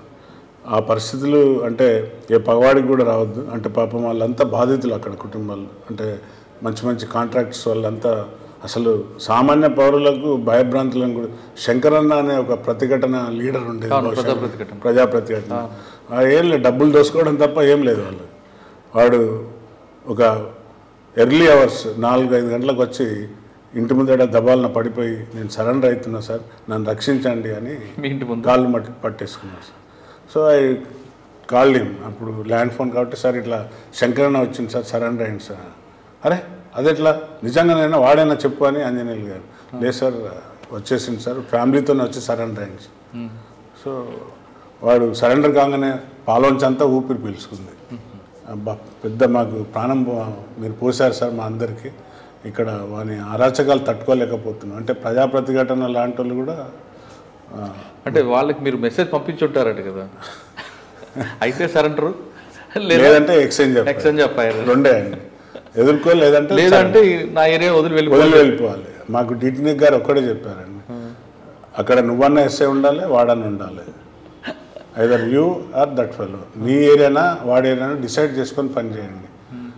That is the motivation and that is the వారి యొక్క సపోర్ట్ అండి. అంటే అప్పుడు ఆఫీసర్స్ సిచ్యువేషన్ అలా ఉండేది, డిమాండ్ చేసేది. ఎస్ సార్, ఆఫీసర్ సపోర్ట్ కూడా అదే అలాగే సార్. మీకు డిటి నాయక్ గారు, సురేంద్ర బాబు గారు, నల్లి ప్రభాత్, పిఎస్ఆర్ ఆంజనేయులు గారు ఒక లెజెండ్స్తో మీరు జర్నీ చేశారు. Yes sir. ఈ లెజెండ్స్లో మీకు బాగా మనసుకు హత్తుకుపోయిన ఆఫీసర్ ఎవరండి? అంటే గురువు అయితే డిటి నాయక్ గారు అండి. సవాంగ్ గారు లాంటి వారితో కూడా చేసినాను వరంగల్లో ఎస్పీగా. ఏమన్నా అయిందంటే నాగరాజ్ అని ఫోన్ చేసేవారు వారు కూడా. కానీ నాగరాజ్ క్యావగా అంటే ఏమైంది, తొందరగా దీనికి రిజల్ట్ కావాలన్నా అంటే వారితో కూడా చేయడం జరిగింది సార్. ఇక ఈ అన్నిటికంటే చాలా అంటే ఏబి వెంకటేశ్వరరావు గారు ఎస్పీగా వచ్చాక చాలా మార్పులు వచ్చాయండి. అంటే ఈజ్ ఏ మ్యాన్ సచ్ అంటే అతను 24/7 ఎప్పుడు కూడా ఎట్లా హౌ టు కంట్రోల్. మనం ఎంతసేపు గ్రౌండ్స్ మీద ఆధారపడుతున్నాం, ఈ గ్రౌండ్స్ కాకుండా మనం చేయాలి, మనం చేయగలిగే స్తోమత తెచ్చుకొని మనం ట్రైనింగ్ అయి ఉండాలి అనే విధంగా వారు స్పెషల్ పార్టీలు అంటే అప్పుడు దళంలో 16 మంది ఉంటే 16 మంది అధికారులను అంటే ఒక 2 ఎస్ఐలు 11 మంది 12 మంది కానిస్టేబుల్ ఆఫీసర్ అందరిని పెట్టి ఒక దళానికి కౌంటర్ దళంగా తయారు చేసిందండి. ఆ డిస్ట్రిక్ట్ గార్డ్స్ ఇవాళ సక్సెస్ఫుల్గా అన్ని జిల్లాలలో వారు పెట్టిన ఇనిషియేషన్ అండి. ఏబి వెంకటేశ్వర గారు వారితో చేయడం చాలా గ్రేట్ అండి. సార్ మీరు గౌతమ్ స్వామి గారితో పనిచేస్తున్నప్పుడు కింద కొంటే ఎన్కౌంటర్ గురించి చెప్పండి. అది బ్యూటిఫుల్ ఎన్కౌంటర్ అండి. అది ఎక్స్చేంజ్ ఆఫ్ ఫైర్ అది చాలా తక్కువ సమయంలో చాలా ప్లాంట్గా జరిగింది. ఎందుకంటే ఆ కొండ మీదకి వెళ్ళి కొట్టి ఆ గుట్టలో దాక్కునే వాళ్ళు, కానీ అందులో ఒకరిని కూడా మీరు కాపాడినట్టున్నారు కదా? అక్కడ ఇంజూర్డ్ అయితే కాపాడాం సార్, కాపాడి తీసుకొని వచ్చినాం. మళ్ళీ సేఫ్గా మళ్ళీ వారి ఫ్యామిలీకి అప్పచెప్పడం జరిగింది సార్. ఈ సందర్భంగా పిఎస్ఆర్ ఆంధ్ర టైంలోనే ఖమ్మంలో ఒక పోలీస్ స్టేషన్ దాడి జరుగుతుంది. పోలీస్ స్టేషన్ మీద దాడి లేదు సార్, ముందు జరిగింది అది కరకగూడెం మీద. ఖమ్మం టౌన్లో అప్పుడు మీరు పాల్వంచాలి సార్. కరకగూడెం దాడి అప్పుడు కూడా మేము అధికారులకు అలర్ట్ చేసినాం సార్. కరకగూడెం రక్కీ అవుతుంది, అప్పటికి పిఎస్ఆర్ ఆంజనేయులు గారు ఎస్పీగా వెళ్ళలేదు. ఈ వాజ్ ఓఎస్డీ ఇన్ వరంగల్. మేము అప్పుడు ఓఎస్డీ టీంలో ఉన్నాం, చేస్తున్నాం. కరకగూడెం కూడా దాడి జరగబోతుందని ముందుగానే అలర్ట్ చేసినాం. బట్ దురదృష్టకరం అక్కడ 16-17 మంది పోలీస్ అధికారులు చనిపోవడం. మళ్ళీ నేను వెళ్ళాక అందులో దాడిలో ఎవరైతే పార్టిసిపేట్ చేశారో ఒక కపుల్ సరెండర్ అయిందండి. సాంబయ్య అనుకుంటాం అతని పేరు, Sambaiah and his wife. So అతన్ని అధికారులు హైదరాబాద్ తీసుకుపోయి విచారించినా అతను నోరు ఇప్పలేదు. మళ్ళీ చివరికి నా దగ్గరికి పంపిస్తే మొత్తం ఎంతమంది పార్టిసిపేట్ అయ్యారు, ఏ విధంగా పార్టిసిపేట్ అయ్యారు, ఏమేమి చేసిండ్రు, ఎన్ని దళాలు ఎన్ని రోజులు దానికోసం రక్కీ చేశారు, ఎవరు రక్కీ చేశారో మొత్తం పిక్చర్ ఇచ్చారండి. గాజల్ల సారయ్య దాన్ని మొత్తం స్కెచ్ అండి. అతనే రక్కీ చేయడం, డైలీ వెళ్ళి ఈవినింగ్ ఆ పాన్ షాప్ కిల్లికొట్టు దగ్గర కూర్చొని పోలీస్ స్టేషన్లో ఏం జరుగుతుంది, ఎప్పుడు వీళ్ళ యొక్క వీక్నెస్ ఏంటిదని అతను దగ్గరుండి రక్కీ చేసిండు. దాని స్ట్రక్చర్ అంతా ఒక 15-20 పేజీల ఇంట్రాగేషన్ రిపోర్ట్ రాశానండి. ఇప్పటికీ అది కేస్ స్టడీగా ఉంది. కేస్ స్టడీ అంటే ఎలా జరిగిందంటే కరెక్ట్ అంటే వాళ్ళు పోలీస్ స్టేషన్లో అప్పుడు మీకు తెలుసు వరుసగా సంఘటనలు జరుగుతున్నాయి. గోదావరి ఉన్న బెల్ట్లో ఉన్న పోలీస్ స్టేషన్ల మీద దాడులు, అంటే వాళ్ళకు ఆర్మ్స్ లేకుండా పోతున్నాయి. సో శత్రు దగ్గర నుండే మనం తీసుకోవాలనేది వాళ్ళ కాన్సెప్ట్. శత్రు అంటే ఎవరు? పోలీస్ స్టేషన్ మీద దాడి చేయాలి, ఆర్మ్స్ అమ్యునిషన్ అక్కడే మనం సమకూర్చుకోవాలనేది వాళ్ళు ముందుకు రావడం, అట్లా చేయడం, పోలీస్ స్టేషన్ల మీద దాడి చేయడం. ఇక్కడ వరంగల్లో ఉన్న అలర్ట్నెస్ అక్కడ లేకపోవడమే మెయిన్ రీజన్ అండి. ఖమ్మంలో కరకగూడెం పోలీస్ స్టేషన్. కానీ తర్వాత వరంగల్లో ఉన్న ట్రైనింగ్ అంతా మిగతా అన్ని జిల్లాలకు వచ్చినట్లేదు కదా? మొత్తం అదే చెప్పాను కదండి. ఏబి వెంకటేశ్వర అనే వ్యక్తి డిస్ట్రిక్ట్ గార్డ్స్ అనేది ఎప్పుడైతే ఆయన ఫామ్ చేశాడో అది అన్ని జిల్లాలకు పోయింది, అంతటా ట్రైనింగ్ అయింది. అదే ఉనికి పుచ్చుకొని పిఎస్ఆర్ ఆంజనేయులు గారు కూడా చేసినప్పుడు వారితో పాటు నేను 1 year చేశాను. 1 yearలో ఖమ్మంలో మనం కంట్రోల్ చేయగలిగినామండి. ఖమ్మంలో రౌడీస్ని కూడా బాగా ఎరుకొట్టేవారు. అవునండి. దాని తర్వాత మళ్ళీ దురదృష్టకరం ములుగు గోపిచంద్ అనే అబ్బాయి పస్రాలో తాడవాయి ఇక్కడ బ్లాస్ట్ కావడం, మళ్ళీ నన్ను వరంగల్కి తీసుకురావడం, ములుగులో 3 years చేయడం, అక్కడ ఈ చిన్న చిన్న దళాలు ఉనికి లేకుండా మొత్తం ఈవెన్ మన ప్రజెంట్ సీతక్క గారు కూడా బెల్లంలో ఉండేవారు వాళ్ళు. సో ఆమె కూడా జనశక్తిలో ఉండే అలాంటి దళాలన్నీ ఉనికి లేకుండా ఈరోజు ఆ ఫ్రూట్స్ని ఎంజాయ్ చేస్తున్నారండి మన జిల్లా వాళ్ళు. అంటే మీరు వేసిన విత్తనాలు ఈరోజు ఫ్రూట్స్ నేనని కాదు, వరంగల్ జిల్లా టీం ఆ టీం ఈవెన్ హోంగార్డ్ నుండి మొదలు పెడితే ప్రతి ఒక్కరు భాగస్వామ్యం ఉందండి. నాగరాజు ఒక్కందే కాదు, అందరిది. ఎన్నోసార్లు even Bhupalpalli police station construction అప్పుడు కూడా నేను అప్పుడు ఎవరు కాంట్రాక్టర్ రాలేదండి. రాకుంటే మళ్ళీ అప్పుడు ఆర్పి ఠాకూర్ గారు వచ్చారు, ఎస్పీ గారు. నాగరాజ్ ఎట్లా ఇది we have to construct the building అక్కడ కట్టాలంటే మళ్ళీ మేము ఒక ఆంధ్ర నుండి టీం తీసుకొచ్చి వాళ్ళని అక్కడనే ఉంచి, అంటే ఆ పరిస్థితులు ఎట్లున్నాయో మీరు ఊహించండి. అంటే మేస్త్రి కూడా వచ్చి మా పోలీస్ స్టేషన్ కట్టడానికి ముందు రాని రోజులండి. సో ఆంధ్ర నుండి ఒక టీం తీసుకొని వచ్చి నేను అక్కడనే వాళ్ళను వారితో పాటు నేను అక్కడనే ఉండి పోలీస్ స్టేషన్ కట్టేయడం జరిగిందండి. Yes sir. సో సాంబయ్య అని వాడు అక్కడ కమాండర్ ఉంటే వాడు చాలాసార్లు నా కోసం ప్రయత్నం చేసిండు. అప్పుడే గెస్ట్ హౌస్ కొత్తగా కట్టారు వీళ్ళది, ఎవరిది మన ఫారెస్ట్ లేదండి వీరిది, మన మైన్స్ వాళ్ళ గెస్ట్ హౌస్ ఉండేది. సో అక్కడికి వస్తాడు, ఎట్లయినా తినడానికో పడుకోవడానికో వస్తే కొడదామని చాలాసార్లు ప్రయత్నం చేశాను. బట్ ఐ నెవర్ ఎప్పుడు కూడా గెస్ట్ హౌస్కి వెళ్ళలేదు. ఎప్పుడు కూడా పోలీస్ స్టేషన్ కన్స్ట్రక్షన్ అయ్యేంత వరకు కూడా నేను పైన వర్కర్స్తో పడుకొని ఆ పోలీస్ స్టేషన్ కంప్లీట్ చేయించానండి. అది టార్గెట్ ఉండే నాకు. సో పోలీస్ స్టేషన్ వర్కర్స్తో పాటు పడుకొని అక్కడ క్వార్టర్స్ను పోలీస్ స్టేషన్ కట్టి అది ఎప్పుడైతే సర్కిల్ హెడ్ క్వార్టర్ అయిందో దాన్ని నేను ములుగు నుండి వారికి అప్పచెప్పి వివేకానంద సిఐ గారికి ఇచ్చేటప్పుడు I told the same words. CI గారు మీరు ఎట్టి పరిస్థితుల్లో కూడా గెస్ట్ హౌస్కి వెళ్ళకూడదు, నాకున్న సమాచారం ఇది, మీరు కానీ గెస్ట్ హౌస్ వెళ్తే మీ పైన దాడి జరుగుతుంది, మీరైనా కాదు ఏ అధికారి పైన దాడి జరుగుతుంది, సో మీరు వెళ్ళకూడదంటే వారు నా మాట వినలేదు. సో వివేకానంద సిఐ గారిని దారుణంగా వారు డిన్నర్ చేసి వస్తుంటే వారిపైన దాడి చేసి AK-47 కానిస్టేబుల్ ఇద్దరిని చంపేసి ఎత్తుకుపోయారండి. అయ్యో, ఎందుకంటే మరి చెప్పినా వెళ్ళలేదండి. వారు నేను టార్గెట్ని కాదు కదా, నేను ఎన్కౌంటర్లో ఏ ఎదురుకాల్పుల్లో పార్టిసిపేట్ చేయలేదు, లేక నాకు ఎవరితో కూడా భయం లేదు, లేక నేను ఎవరిని కొట్టలేదు అని అతను ఓవర్ కాన్ఫిడెన్స్ అనొచ్చు, తెలియకనా లేక ఎట్లా సీనియర్ నాకు 85 బ్యాచ్ అతను. వారికి చెప్పాను మీరు ఎట్టి పరిస్థితుల్లో కూడా అక్కడ వెళ్ళొద్దండి, మీరు ఏమన్నా తినాలనుకున్నా గెస్ట్ హౌస్ లాగా మనం చిన్న రూమ్స్ 2 కట్టాము పోలీస్ స్టేషన్లోనే, అక్కడనే తెప్పించుకోవాలి, అక్కడనే ఉండాలి, మీరు వెళ్తే 10 మందితో బయటకు వెళ్ళాలి లేదని. నేను ఎప్పుడు వచ్చినా లారీలో బస్సుల్లో దొంగతనాన వచ్చి అంటే సెక్యూర్గా వచ్చి సెక్యూర్గా వెళ్ళేవాడిని, ఎప్పుడు కూడా వెహికల్ వాడేవాడిని కాదు. సో వాళ్ళు అన్ని విధాలు ప్రయత్నం చేసిండు, land mine attack, direct attack ఎన్నోసార్లు ప్రయత్నం చేసిండు. బట్ నేను నా స్ట్రాటజీగా నేను పోయేవాడిని అండి. అంటే భయమని కాదు, స్ట్రాటజికల్గా వెళ్ళాలి, ఎత్తుకుపై ఎత్తేసి మనం పోవాలి.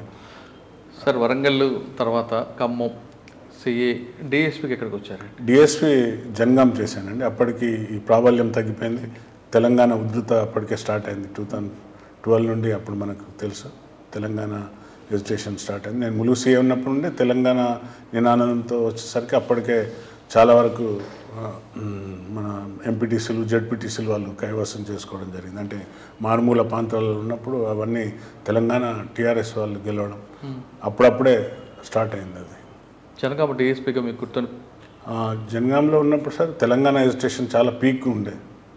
అప్పుడు మొత్తం చూసారంటే అప్పుడు ఎప్పుడు రోడ్డు మీద ఉండేవారు, ఎప్పుడు రోడ్డు మీదనే ఉండేవాళ్ళం. ఆ వరంగల్ హైవే జామ్ అయిందంటే ఇక మీకు తెలుసు, ఇక స్టూడెంట్స్ అంతా అక్కడే ఉండే బస్ స్టాండ్ దగ్గర ఉండే, ఎప్పుడు 24/7 ఎప్పుడు కూడా దారుల మీదనే ఉండేది.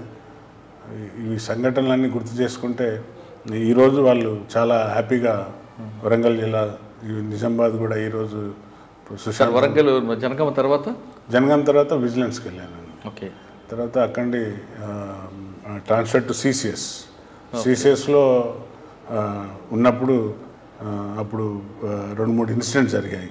నేను స్పెషల్ ఇన్వెస్టిగేటింగ్ ఆఫీసర్గా ఉంటేనే కమ్యూనల్ రైట్స్ అయినాయి. అప్పుడు కమ్యూనల్ రైట్స్ అయినప్పుడు అన్నోన్ అఫెండర్స్ రాళ్లతో దాడి చేసిండ్రు, రాళ్ళు వేసేసారు అనేది ఒక ఎఫ్ఐఆర్లు వస్తే నేను రిజెక్ట్ చేశాను. అప్పుడు మన అమిత్ గర్గ్ గారు law and order additional DG law and ఆర్డర్గా ఉండేవారు. అరే ఇవన్నీ ఎందుకు ఇట్లా రిటర్న్ చేస్తున్నావు, నువ్వు కదా ఇంకో ఇన్వెస్టిగేషన్ చేసేది. అప్పుడు వారికి ఒక సలహా ఇచ్చిన, మనం గ్రామాలలో దళాలు వచ్చి నన్ను మర్డర్ చేస్తే మనం అక్కడ ఐడెంటిఫై చేసి పెట్టేవాళ్ళం. ఎవరెవరు ఇలా దళంలో స్ట్రాంగ్ హోల్డర్స్ ఎవరు ఉన్నారు, ఎవరు మర్డర్ చేయగలుగుతారు, ఎవరు కొడతారు, మిలిటెంట్ ఎవరు, పోస్టర్లు ఎవరు చేస్తారు, ఫుడ్ ఎవరు ఇస్తారు అనేది మనం ఒక తయారు చేసి పెట్టుకున్నాం సార్. ఇక్కడ ఉన్న స్పెషల్ బ్రాంచ్ ఆఫీసర్లు కానివ్వండి, లోకల్ ఆఫీసర్ కానివ్వండి, కమ్యూనల్ రైట్స్ అయినప్పుడు ఎందుకు ఐడెంటిఫై చేయలేకపోతున్నారు, ఎవరు ట్రబుల్ మాంగర్స్ ఉన్నారు, ఎవరు మనకు కమ్యూనల్ రైట్స్ చేసే దాంట్లో ముందుండే వాళ్ళు ఎవరు, ప్రోవాక్ చేసేవాళ్ళు ఎవరు. We have to identify such people. వాళ్ళని ఐడెంటిఫై చేసి పెట్టుకుంటే ఇలాంటి సందర్భం వచ్చినప్పుడు వారిపైన మనం కేసులు పెడితే ఎఫ్ఐఆర్లో అన్నోన్ అనే బదులు నోన్ పర్సన్స్ వీళ్ళు అనే పేర్లు పెడితే రైటింగ్ ఎందుకు కంట్రోల్ కాదు సార్, అన్ని కంట్రోల్ అవుతుంది అని చెప్తే ఈ యాక్సెప్టెడ్ మై వర్డ్స్. సో అప్పటి నుండి ఎఫ్ఐఆర్లో పేర్లు రావడం స్టార్ట్ అయినాయండి. అంతకుముందు ఎప్పుడు వచ్చినా కూడా అన్నోన్ అంటే ఇక అది అంతే ఉండిపోతుంది, ఆ ఎఫ్ఐఆర్ అట్లనే ఉండిపోతుంది. సో ఎప్పుడైనా కూడా ఈ ఏదైతే మతపరమైన ఘర్షణలు అయినప్పుడు తప్పనిసరిగా ఎవరైతే దీన్ని ప్రేరేపిస్తారో మనం ఐడెంటిఫై చేసి పెట్టుకుంటే, నేను రాగానే మా అధికారులకు అందరికీ అదే చెప్పిన, ఇది నిజామాబాద్ కమ్యూనల్లీ సెన్సిటివ్ కాబట్టి యూ ఐడెంటిఫై ద పీపుల్, ఎవరు మనకు ట్రబుల్ మాంగర్స్ ఎవరు ఉన్నారో, ఎవరు కమ్యూనల్ను ఎంకరేజ్ చేస్తారు. మీకు ఉదాహరణ పిఎఫ్ఐ. సో ఇలాంటి మనం ఎక్స్పీరియన్స్తోని తర్వాత ఉన్న పరిస్థితులను బట్టి మనం చేసుకోగలిగితే సులువుగా. ఇంకోటి ఏదో ఉందన్నారు మీరు. సిసిఎస్లో 2 సార్లు రైటింగ్ అయినాయండి. అప్పుడు వెస్ట్ జోన్ డీసీపీగా స్టీఫెన్ సార్ ఉండే, అక్కడ కూడా పెద్ద ఎత్తున రైటింగ్స్ అయినాయి. అక్కడ కూడా అది కూడా కంట్రోల్ చేయగలిగినామండి. పేర్లు ఎఫ్ఐఆర్లు పెట్టి చేసేసరికి వెరీ సెకండ్ డే అందరు నెగోషియేట్కి వచ్చేసారు. సార్ మేము ఇంకా ముందు చేయాలి, అంతా కలిసి ఉంటాం మేము. సో అదే కాదు మీరు అడ్మిన్ కూడా చేశారు కదా వెస్ట్ జోన్లో. West zone additional DCP Stephen గారు లేదు సార్ ట్రాన్స్ఫర్ అయిపోయారు. సత్యనారాయణ గారు వచ్చారు. సత్యనారాయణ తర్వాత వెంకటేశ్వరరావు గారు వచ్చారు. వెంకటేశ్వరరావు గారితో నేను కలిసి వరంగల్ అంతా చేసిన కాబట్టి వారితో అనుబంధం, మంచి అనుబంధం ఉంది. ఈవెన్ డి గ్యాంగ్ కూడా మనం ఐడెంటిఫై చేసి, డి గ్యాంగ్ అని ఒకటి అది కూడా సిసిఎస్లో ఉన్నప్పుడు ఐడెంటిఫై చేసి వారిపైన ఛార్జ్షీట్ చేయడం జరిగింది. అడ్మిన్ తర్వాత ఎక్కడికి వచ్చారండి? దాని తర్వాత మళ్ళీ అడిషనల్ డీసీపీ తర్వాత మళ్ళీ ఎస్పీగా విజిలెన్స్ ఎన్ఫోర్స్మెంట్కి వచ్చాను. విజిలెన్స్ ఎన్ఫోర్స్మెంట్ నుండి డీసీపీ క్రైమ్స్ రాచకొండ 2 సంవత్సరాలు చేశాను. అక్కడ కూడా మంచిగా సక్సెస్ఫుల్గా భగవత్ సార్ దగ్గర లీడర్షిప్ ఆఫ్ భగవత్ సార్ చాలా కేసెస్ డిటెక్ట్ చేసాం. బయటి గ్యాంగ్స్ అన్ని, చెడ్డీ గ్యాంగ్ కానివ్వండి, తర్వాత పోతే ఇది ఈ పెట్రోల్ దొంగతనాలు, పెట్రోల్ బాగా దొంగతనం అవుతుంది. సో ఆ దొంగలను కూడా దొరకబట్టి అది యాక్చువల్గా సార్ ఇప్పుడు ఆ పెట్రోల్ గ్యాంగ్ అన్నది అది ఆర్గనైజ్డ్ క్రైమ్. దాన్ని ఎలా బ్రేక్ చేశారు?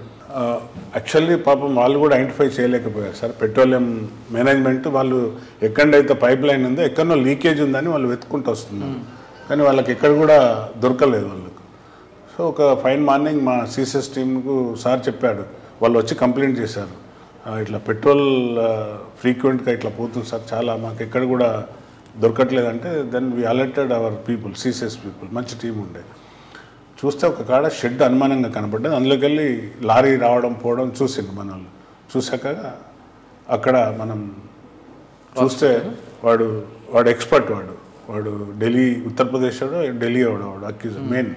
వాడు ఏం చేస్తాడంటే ఈ పైప్ లైన్ ఎక్కడున్నదో అక్కడ షెడ్ వేసేసిండు, దానిపైన కవర్ చేస్తూ దాన్ని వాడి దగ్గర ఉన్న వాడు అంతకుముందు కూడా అలాంటి అఫెన్స్, వాడు ఎక్స్పర్ట్, దానికి ఒక కప్లింగ్ లాగా తయారు చేసి అక్కడ హోల్ చేసి ట్యాంక్స్ దొంగతనం చేయడం స్టార్ట్ చేశాడు వాడు.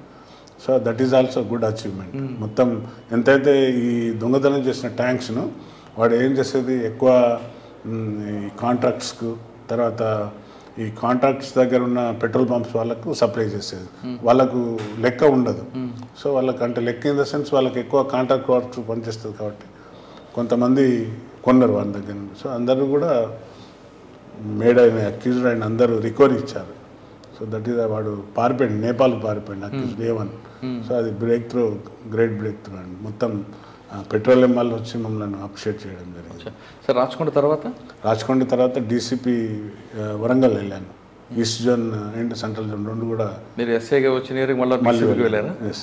అప్పటికి ఇప్పటికి ఏం తేడా ఉందండి వరంగల్? అప్పటికి ఇప్పటికి చూస్తారు కదా, ఇప్పుడు మనం ఫ్రెండ్లీ పోలీస్లో మనం భాగంగా కమ్యూనిటీ పోలీసింగ్ ఎక్కువ చేసుకుంటూ ఇప్పుడు హాయిగా అంటే ప్రజలలో వెళ్ళగలుగుతున్నాం. అప్పుడు అందరం మేము రివాల్వర్ పట్టుకుంటే ఇప్పుడు అందరం ట్యాబ్స్ పట్టుకొని పబ్లిక్లో వెళ్ళగలుగుతున్నాం. అంటే దానివల్ల బెనిఫిట్ ఉందంటారా? 100%. ఈ ఫ్రూట్స్ ఇప్పుడు మనకు రావండి. ఈ ఫ్రూట్స్ ఇంకొక 5-10 years అవుతుంది. అంటే అందరూ చట్టానికి లోబడి పనిచేసి చట్టానికి తెలుసుకున్నప్పుడు తప్పనిసరిగా ఈ ఫ్రెండ్లీ పోలీస్ అనేది సక్సెస్ అవుతుంది. కరెక్టే సార్. చట్టం పట్ల గౌరవం ఉన్న వ్యక్తుల పట్ల మనం దురుసుగా ప్రవర్తించడం కరెక్ట్ కాదు. చట్టానికి గౌరవం వ్యక్తుల పట్ల కూడా మీరు ట్యాబ్ పట్టుకెళ్ళి మీరు ఫోటో తీస్తుంటే అఫ్ కోర్స్ మీరు అన్నది కరెక్టే. ట్యాబ్ ఎవరికైతే చట్టం పైన రెస్పెక్ట్ లేదు తప్పనిసరిగా వారిపైన ఆ సంబంధిత సెక్షన్స్ పెట్టడం, వారిని తీసుకొచ్చి కౌన్సిలింగ్ చేయడం, 2 విధాలు ఉంటాయి కౌన్సిలింగ్లో, మీకు తెలిసిందే. ఆ విధంగా కౌన్సిలింగ్ చేసి వాళ్ళని రిమైండ్ చేయడం జరుగుతుంది. కానీ ఆ కల్చర్ అనేది మీరు వేరే కల్చర్, వేరే స్టేట్లో కల్చర్ ఉంటుంది. ఆ కల్చర్లో ఉన్న పబ్లిక్ ఖచ్చితంగా లాకు ఒబే ఉంటారు. మన దగ్గర కల్చర్కి అది ఒబేకి లేదు కాబట్టి మనం ఆ సిస్టమ్ని అడాప్ట్ చేసుకొని ఇక్కడ చేయడం వల్ల మీరు అన్నట్లుగా మంచి ఫ్రూట్స్ వస్తాయంటారా, లేదా ఇంకా టైం తీసుకోవాలంటారు? ఇప్పటికీ మనం చూస్తున్నాం చాలా వరకు. అంటే ఈ ఫ్రెండ్లీ పోలీస్ అనేది ఎట్లుంటుందంటే నా వరకు వస్తే ఒక రకం, నీ వరకు వస్తే ఒక రకం. ఫ్రెండ్లీ పోలీస్ అనేది సమానంగా ఉన్న రోజు అది ఫ్రూట్స్ తప్పనిసరిగా మనం అది మీరు అలవాటు లేని వ్యక్తికి మీరు సెల్ ఫోన్ ఇస్తే ఎలాగుంటుందో ఇది కూడా అలాగే ఉంటుంది కదా. కరెక్ట్ అండి. అది అందుకే వాళ్ళని ఎడ్యుకేట్ చేయవలసిన బాధ్యత కూడా మా పైన ఉంది.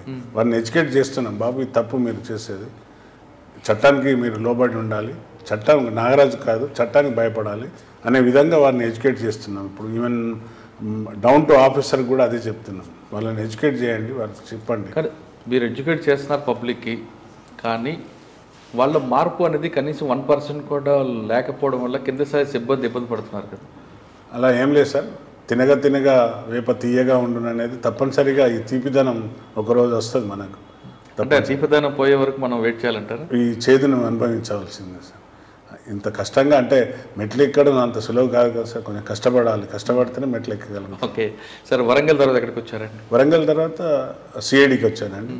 సిఐడిలో ఉన్నప్పుడు ఆల్మోస్ట్ ఆల్ ఇక రిటైర్మెంట్కి ఉన్న సందర్భంలో గౌరవ ముఖ్యమంత్రి గారు 61 years చేయడం, నాకు అందులో 61 years కలిసి రావడం, ఈలోగా చాలా రోజుల నుండి పెండింగ్ ఉండే ఐపీఎస్ది ఏదైతే ఉంటేనో అది స్పీడ్ కావడం, నాకు ఐపీఎస్ రావడం, 2015 yearలో బ్యాచ్లో కూర్చుని పెట్టడం, అక్కడి నుండి ఇక్కడ కమిషనర్గా రావడం.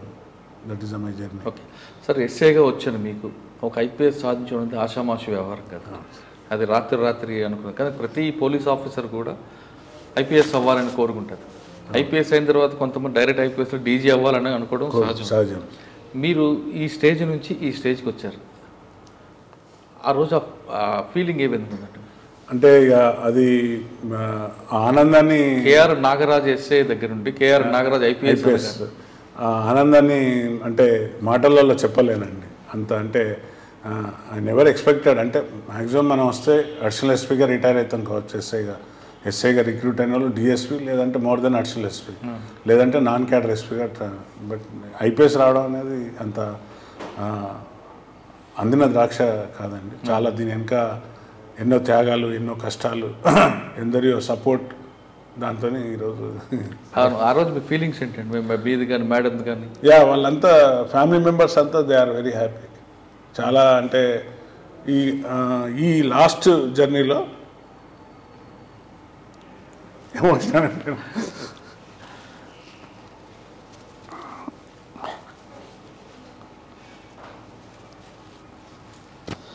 సార్ మీరు చాలా హ్యాపీగా ఫీల్ అవుతున్నట్టున్నారు కదా. అది చాలా ప్రౌడ్ అండి. అది అంటే ఈ హ్యాపీ జర్నీలో ఇంత కష్టపడ్డందుకు ఈరోజు మనకు ఫలం వచ్చింది. సార్ ఈ స్టేజ్లో మీ పేరెంట్స్ చూడలేదని బాధ ఎదురవుతుంటుంది? అది ఉంది. అది ఎప్పుడు వెన్నాడుతుంది.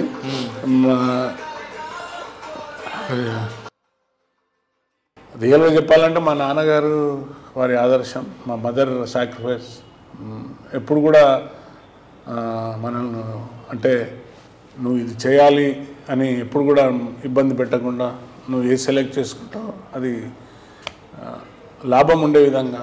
అంటే ఒక ప్రజలకు అంటే మా నాన్నగారు కూడా చూశాను బీయింగ్ ఏ పోలీస్ ఆఫీసర్గా ఎప్పుడు కూడా use to sacrifice his life. ఆయన సెకండ్ వరల్డ్ వార్ కూడా అటెండ్ అయ్యి వచ్చినారు. ఆయన చెప్పేవారు స్టోరీ. సో దట్ ఈస్ ఏమంటాం ఒక ఇన్స్పిరేషన్ అది నాన్నగారిది. సెకండ్ వరల్డ్ వార్ అంటే నేను అప్పుడు అంటే ఇంకా నాన్నగారు చైనా బార్డర్లో ఉన్నప్పుడు 63 ఐ వాజ్ బోర్న్. సో వచ్చినప్పుడు మా మదర్ పెద్ద అయినాక చెప్పేవాళ్ళు ఎట్లెట్లా ఎన్ని బాధలు అనుభవించాం పోలీసులో అనేది. అదొక ఒక స్ట్రాంగ్ ఒక టానిక్ లాగా పనిచేస్తుంది నాకు. ఆ రోజు ఐపీఎస్ వచ్చిన రోజు మదర్ కానీ ఫాదర్ కానీ ఉంటే చాలా ఆనందం వేరే విధంగా ఉండేదండి. ఈరోజు ఇంత ఈ స్టేజ్కి వచ్చినంటే మా వైఫ్ కూడా బాగా సాక్రిఫైస్ ఉంది.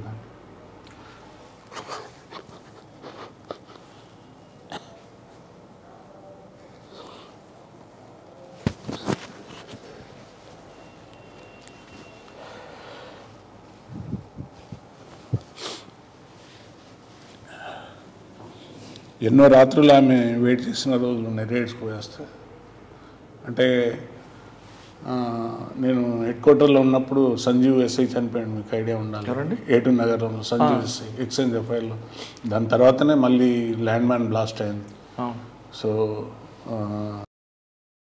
అంటే ఆమె ఫీలింగ్ ఎట్లుండేదంటే ఈవెన్ నేను రంగంపేట క్వార్టర్స్లో ఉన్నప్పుడు కూడా దామోదర్ సిఐ గారు బ్లాస్టింగ్ రావడం ఇవన్నీ చూసినప్పుడు ఆమె కూడా ఒక్కొక్కసారి ఎమోషనల్ అయ్యేది. అంటే మనం పోయి నైట్లో వెళ్ళి తిరిగి వచ్చేవారికి ఏ విధంగా వస్తారు అనే సమాచారం పైన వాళ్ళు అప్పుడు ఇవన్నీ సెల్ ఫోన్ లేవు. అది ఒక అంటే ఒక రాత్రి గడిచిపోయిందంటే ఉదయం ఎట్లా వెళ్తా. ఇప్పుడు ఒక రాత్రి నైట్లో పోలీస్ స్టేషన్లలో ఎట్లా ఉండేదంటే కరెంట్ పోయిందంటే ఎక్కడో అటాక్ అవుతుంది అనేది ఒక సింబల్ అన్నట్టు. సో పవర్ కట్ అయిందంటే అప్పుడు అందరం అలర్ట్ అయ్యేవాళ్ళం ఇంట్లో, ఇంక్లూడింగ్ ఫ్యామిలీ మెంబర్స్ అందరూ కూడా. ఓకే తెల్లారిందంటే అబ్బా ఇక్కడ వాళ్ళు ఏం కాలేదు, ఏ పోలీస్ స్టేషన్ కూడా అటాక్ కాలేదు, ఎవరికి కూడా ఏం కాలేదని ఒక ఫీలింగ్ ఉండేది. కానీ సెట్ మోగిందంటే తెల్లవారి తెలిసిపోయేది. ఓకే మార్నింగ్ కల్లా ఏదో సమాచారం వచ్చేది, పలానా గ్రామంలో ఎవరన్నా చంపేసిండ్రు లేకుంటే ఇంకేదో అయిందంటే ఒక టీం పోవాలి అక్కడికి. అంతం ఏ ఏరియాకి పోయినా రిటర్న్ వచ్చేసరికి డిస్నీ దగ్గరికి వచ్చిన మనం పోలీస్ స్టేషన్కి 10 అడుగుల దూరం ఉన్నప్పుడు కూడా బ్లాస్టింగ్ అయిన సందర్భాలు ఉన్నాయి. మీకు గన్పూర్లో ఉంది పోలీస్ స్టేషన్. అంతా కోంబింగ్ చేశారు. డిటి నాయక్ ఎస్పీ గారు, నేను స్పెషల్ పార్టీలో ఉన్నాను. కోంబింగ్ చేసేసి అందరం ఓకే వచ్చేస్తున్నాం అనే టైంలో జస్ట్ ఒక 1 కిలోమీటర్ దూరంలో బ్లాస్టింగ్ అయింది గన్పూర్లో. బిఎస్ఎఫ్ ఒక 22 పీపుల్ ఆర్ డైడ్. అంటే అలాంటి సందర్భాలను కూడా చూసాము. అంటే బాడీలను ఇట్లా ఎత్తుకొని వచ్చినాం. దామోదర్ సిఐ గారు నామ కళ్ళ ముందటనే బ్లాస్టింగ్లో చనిపోయి ఉంటే ఆయన ఎత్తి మా కారులో పెట్టి తీసుకొని వచ్చినాను నేను. అప్పుడు సీఎం అప్పుడు ఉమ్మడి ఆంధ్రప్రదేశ్లో చంద్రబాబు నాయుడు గారిది విజిట్ ఉంది ములుగులో. ఈ ట్రాఫిక్ వెహికల్లో వచ్చారా, అది ఉట్టనే ఎక్స్పోజ్, అది వెహికల్ పోలీస్ వెహికల్ అంటే ఉట్టనే కనపడుతుంది. సో అక్కడ బ్లాస్ట్ అయింది. నేను వెనకాలనే ఉన్నాను. మేము దిగి పరిగెత్తుకొని వచ్చి నేను వెంకటనరసయ్య ఇంకో ఎస్ఐ గారు ఉండే నాతో ఇద్దరం కలిసి అతన్ని ఎత్తి వెహికల్లో పంపించడం, కానిస్టేబుల్ అందరిని ఎత్తి బాడీస్ అన్ని ఎత్తి తీసుకొని రావడం, ఇవన్నీ కళ్ళ ముందు. తోటి ఎస్ఐ చనిపోతుంటే ఎట్లుంటుంది, ఒక తోటి కానిస్టేబుల్ ఇవాటి వరకు నాతో ఉన్నారు. ప్రొద్దటికల్లా శవం ఏంటంటే ఒక రకమైన ఫీలింగ్. అంటే ఇంట్లో వాళ్ళు కూడా ఒక్కొక్కసారి ఎమోషనల్గా ఇవాళ పోయినామంటే నైట్ మళ్ళీ తిరిగి వస్తారా రాదా అనే ఆలోచన విధానంతో ఉండే. కానీ ఒకరోజు కూడా ఆమె అధైర్యం పడలేదు, నన్ను అధైర్యపరచలేదు. పోవాలి. ఐపీఎస్ వచ్చిన తర్వాత ఏమన్నారు, ఇవాళ మీరు వాటి ఫ్రూట్స్ తింటున్నారండి అన్నదంతా. ఇంతకంటే గొప్పది ఏముంటుంది మనకు. మీకు ఐపీఎస్ రావడం అంటే అది ఆషామాషి కాదు. మీరు కష్టపడ్డారు కాబట్టి ఈరోజు ఈ స్టేజ్కు వాళ్ళ కాంట్రిబ్యూషన్ ఎక్కువ ఉంది. డీసీపీ తర్వాత ఐపీఎస్ వచ్చింది. ఆ మూమెంట్స్ని బాగా ఎంజాయ్ చేశారు, ఎమోషనల్ అయ్యారు. అవునండి. కానీ మీరు పడ్డ ప్రతి కష్టంకి ఈరోజు ప్రతిఫలం వచ్చింది. మీ వైఫ్ అన్నట్లుగా మీ విజయం వెనక ఆవిడ ఉన్నారని చాలా స్పష్టం. ప్రతి మగవాడు వెనక ప్రతి వైఫ్ ఒక భార్య అనేది విజయం ఉంటుంది. స్త్రీమూర్తి, మదర్ కావచ్చు, వైఫ్ కావచ్చు, ఎవరైనా కావచ్చు. కానీ మీ విషయంలో మాత్రం మేడం అంటే నాకు అర్థమవుతుంది అంటే మీ జర్నీలో ఆవిడ పిల్లల కోసం తన ఇష్టాలని కష్టాలని అన్ని పక్కన పెట్టి పిల్లల కోసం ఎక్కువగా టైం స్పెండ్ చేశారు. ఎప్పుడు 24/7 పిల్లలతో ఉండే. నాకు 3 పిల్లలండి. ఆవిడ ఉన్నారు కాబట్టి మీరు బయట తిరిగారు. ఒక ఇద్దరు పాపలు ఒక బాబు. దే ఆర్ వెల్, అంటే మంచిగా చదువుకున్నారు. పెద్ద అమ్మాయి now she is doing her PhD. అబ్బాయి బయట కెనడాలో ఫుడ్ సైన్స్ టెక్నాలజీ చేశారు. They got married both there. ఇద్దరికి కూడా ఇద్దరు పిల్లలు. దెన్ ఇంకో చిన్న పాప మొన్న రీసెంట్గా మ్యారేజ్ అయింది, లా గ్రాడ్యుయేట్. ఆమె ఇంకా కాలేదు, కంప్లీట్ అవుతుంది. అమ్మాయికి కూడా ఒక పాప. So they are settled. కానీ నేను చూసిన ఫ్యామిలీస్లో అండి పోలీస్ ఆఫీసర్ పిల్లలు సక్సెస్ అవుతున్నారంటే వెనక వాళ్ళ వైఫ్. ఎస్, 100%. మీరందరూ రోడ్ల మీద ఉంటారు, అవును. మీ పిల్లల కష్టాలు చూసేది వాళ్ళే. 100% అండి. మనం అగ్రి కావాల్సింది దాంట్లో వేరే అత్యవశక్తి ఏం లేదు. So she sacrifice our life, entire life. నేనెంతైతే బయట కష్టపడ్డానో అంతకంటే ఎక్కువ చాలా మంది ఫ్యామిలీ చూసాను సార్. ఎందుకంటే సినిమాలకు వెళ్ళాలనుకుంటారు, పక్క ఇంటి ఫ్యామిలీ ఏమో భర్తతో సినిమాకి వెళ్తుంది, లేదా ఆమె కుటుంబంలో ఆమె చెల్లో అక్క మ్యారేజ్ వెళ్తారు. కానీ ఆవిడ మాత్రం పండగ వచ్చినా ఇంట్లో ఒక్కరే ఉంటారు. అవును. మీ పోలీసు కుటుంబాలు నిజంగా మీకన్నా వాళ్ళకే ఎక్కువగా తల ఉంచాల్సిందండి. మేము అంటే కరీగా ఎప్పుడు కూడా ఇద్దరం కలిసి ఒక మ్యారేజ్కి వెళ్ళిన సందర్భాలు లేవు. అంటే ఎక్కడ వెళ్ళినా కూడా ఏమవుతుందో తెలియదు, ఎక్కడ దాడి జరుగుతుందని. సో మూవీస్ కూడా చూడలేదు. నాకు గుర్తుండే అసలు 1-2 మూవీస్ ఫ్యామిలీతో చూస్తుంటాను. అది కూడా 4 గన్మెన్లు ఉంటే పిక్చర్ వెళ్ళి చూడడం జరిగింది. అంతే తప్ప ఎప్పుడు కూడా సినిమా చూడాలి ఫ్యామిలీతో వెళ్ళి పిల్లలతో అనేది కుదరలేదండి. ఎప్పుడు కూడా వారిని ఫస్ట్ ముందుగానే, ఈవెన్ ములుగులో ఉన్నప్పుడు కూడా వారిని ముందుగానే బస్సులోనో లేక వేరే వెహికల్లో, ప్రైవేట్ వెహికల్లో పంపించినాక నేను I use to come by bus or lorry ఏది ఉంటే అది వచ్చి అక్కడ ఉంది. ఎందుకంటే అక్కడ కూడా 2-3 సార్లు ల్యాండ్ మైన్స్ పెట్టారు. అది కూడా లక్కీలీ సర్వే అయినాం మనం. సార్ మీరు నక్క చిత్తల నాగరాజు కానీ లేదా ఫకీరప్ప కానీ ఏవైనా అంటే అప్పట్లో సిచ్యువేషన్ ప్రకారం ఒక ఆఫీసర్ యూనిఫామ్ లేకుండానే రకరకాల మారువేషాలు ఆ రోజులను చూసిన తర్వాత ఇప్పుడు ఆఫీసర్లు అందరూ కూడా హ్యాపీగా యూనిఫామ్ వేసుకొని సినిమాల కోసం ఆఫీసులు చూసినప్పుడు ఏమనిపిస్తుంటుందండి? అంటే ఐ ఫీల్ హ్యాపీ. అరే పర్లేదు, మనం ఫ్యామిలీతో వీళ్ళు రాగలుగుతున్నారంటే ఇవాళ అక్కడున్న సొసైటీలో మనం ఏదో త్యాగం చేసినామనే ఒక గర్వం అనేది ఉంటుందండి.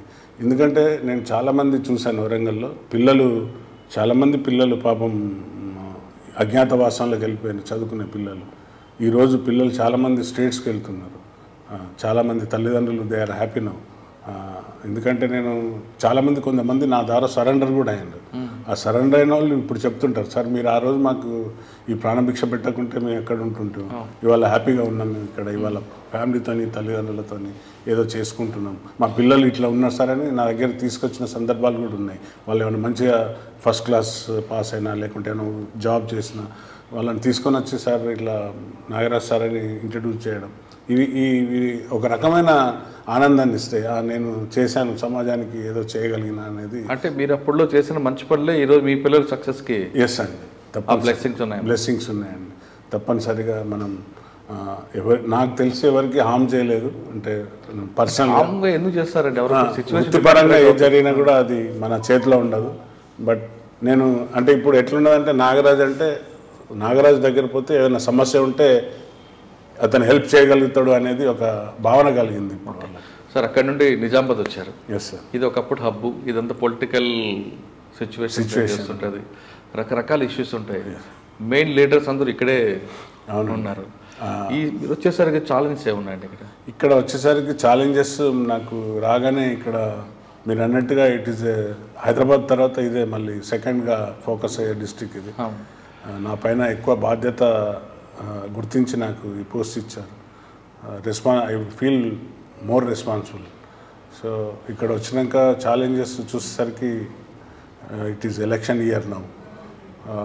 ఇక్కడ సెన్సిటివ్ ఇష్యూస్ ఉన్నాయి. సేమ్ హైదరాబాద్ లాగానే యాక్సిడెంట్ అయినా లేకుంటే కొంచెం ఒక మతాన్ని వారు ఒక మతం ఏదైనా చేసినా కూడా ఇమీడియట్లీ అది కమ్యూనల్కు దారి తీస్తుంటుంది. లేకుంటే ఒక ఫర్ ఆఫ్ ద మూమెంట్లో అటు 100 మంది ఇటు 100 మంది స్టోన్ బెల్టింగ్ చేసుకోవడమా లేకుంటే గ్యాదర్ కావడం అవుతుంది.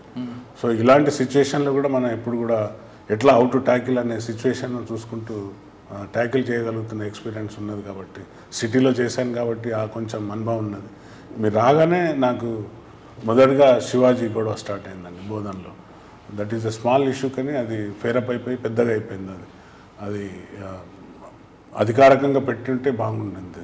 అనధికారంగా రాత్రి తేవడం, అది పెట్టడం, అది బాధాకరమైన విషయం. అది శివాజీ అంటే అందరు గౌరవిస్తారు, అందరికి is a leader.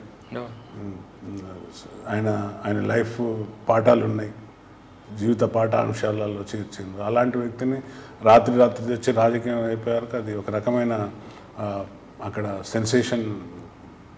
Sensitive issue and sensational అయిపోయింది. దాన్ని కంట్రోల్ చేయడానికి తప్పనిసరిగా మన పరిధిలో ఉన్న ఛాలెంజ్గా తీసుకొని అది కంట్రోల్ చేయడం జరిగింది.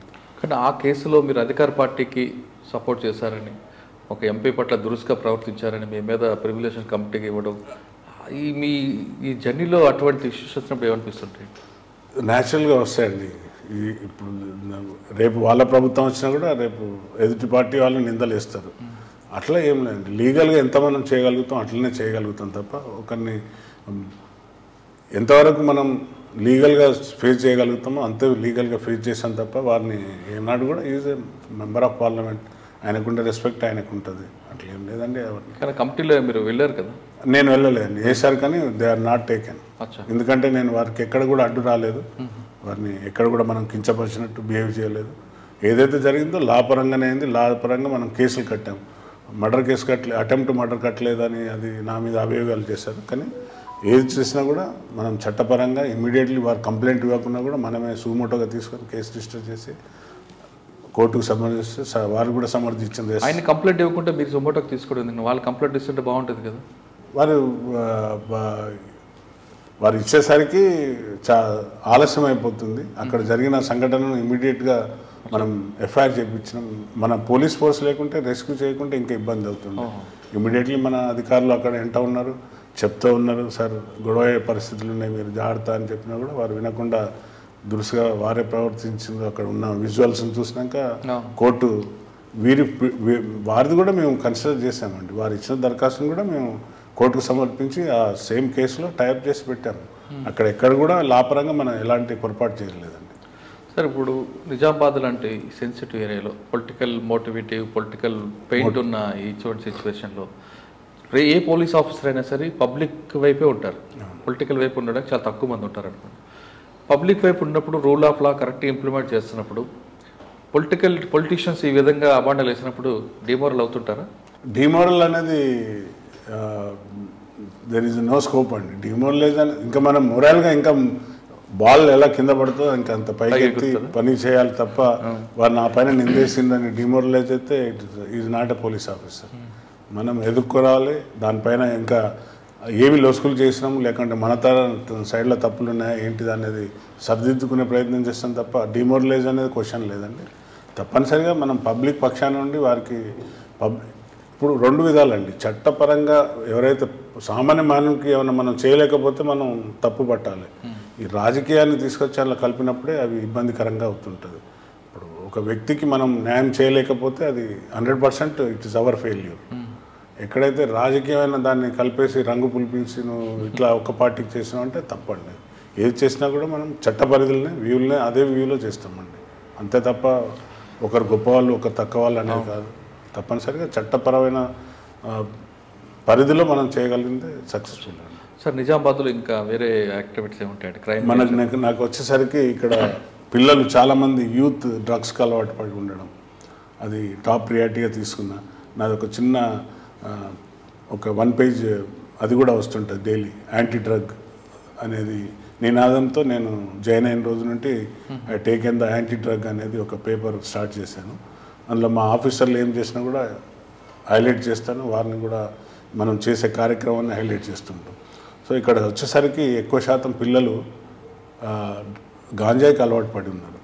సో ఎప్పుడైతే మనం స్టార్ట్ చేసినామో అది మళ్ళీ గౌరవ ముఖ్యమంత్రి గారు కూడా అధికారులను అందరిని పిలిచి అసలు డ్రగ్ ఫ్రీ స్టేట్గా చేయాలనే ఉద్దేశంగా అధికారులను అందరిని పిలిచి చేశారు. So that is a great thing. ఇప్పటికి కూడా అంటే నా మిషన్ ఇంకా కంప్లీట్ కాలేదు, but I'm going to March retirement this year 23లో. ఏదైతే యాంటీ డ్రగ్ అనేది నేను తీసుకున్నానో క్యాప్షన్ తప్పనిసరిగా వచ్చే అధికారులు కూడా దీనిపైన ఫోకస్ చేస్తారని అనుకుంటున్నాను.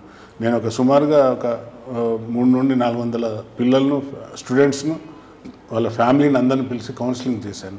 కేసులు పెడితే వాళ్ళు జైలుకు పోతే వాళ్ళ జీవితాలు చదువుకున్న పిల్లలు నాశనం అవుతారని వారిని అందరినీ కౌన్సిలింగ్ చేసి వారికి ఫ్యామిలీని కూడా ఇన్వాల్వ్ చేసి పిల్లలను అంటే అప్పటి వరకు కూడా తల్లిదండ్రులు తెలియదు నా కొడుకు గాంజాకి అలవాటు పడ్డదని.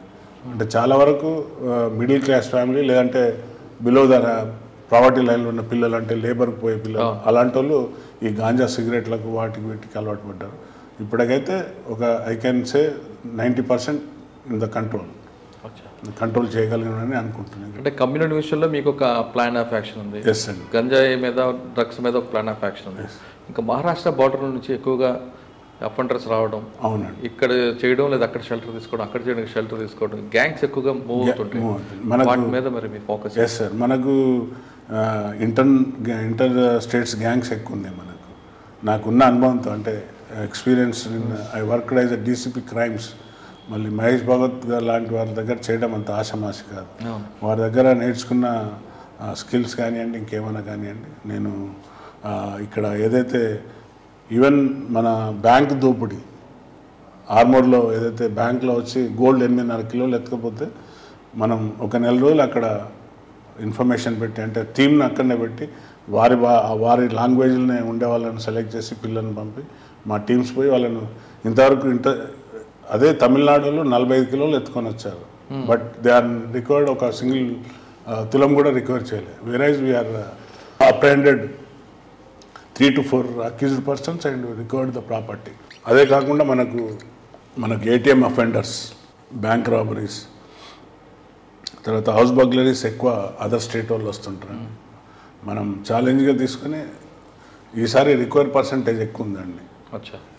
And free registration. ఇంతకుముందు బర్క్ అయ్యేది క్రైమ్ బర్క్ చేయొద్దని నేను వచ్చినప్పటి నుండి అదొక టాస్క్ తీసుకున్నా. ఎందుకంటే ఫ్రీ రిజిస్ట్రేషన్ ఉండాలనేది కాన్సెప్ట్ గవర్నమెంట్ది. సో ఎక్కడ కూడా క్రైమ్ రిజిస్టర్ చేయకుండా ఉంటే వారిపైన చర్యలు తీసుకోవడం, అంటే పెట్టి కేసు అయినా సరే చేయాలి. ఏదైనా కూడా చిన్న ఇష్యూ అయినా ఏదైనా కూడా we have to register case, FIR చేయాలి. చేసి దానికి సొల్యూషన్ ఏంటి, లాజికల్ కంక్లూజన్ తెస్తేనే మనకు. ఓకే, ట్రాఫిక్ విషయంలో మీరు ఏం చేస్తారు? ట్రాఫిక్ సార్, ఇక్కడ ట్రాఫిక్ అప్పుడున్న రద్దీకి ఇప్పుడున్న రద్దీకి చాలా పెరిగిపోయింది. అది కూడా నేను డీజీ గారిని గవర్నమెంట్ని కూడా రిక్వెస్ట్ చేస్తున్నాను. ట్రాఫిక్ ఇంకా పెంచవలసిన బాధ్యత ఉంది. ఫోర్స్ని పెంచాలి. పోలీస్ స్టేషన్స్ ఒక్కటే పోలీస్ స్టేషన్ ఉంది ట్రాఫిక్. కాకపోతే ఇంకా మనకు బోధన్, ఆర్మూర్ 3 పోలీస్ స్టేషన్స్ అంటే ట్రాఫిక్ పోలీస్ స్టేషన్స్ అడిగాను.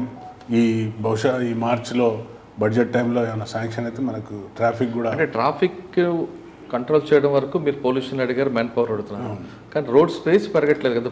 రోడ్ స్పేస్ పెరగట్లేదు, అదే బాధాకరం.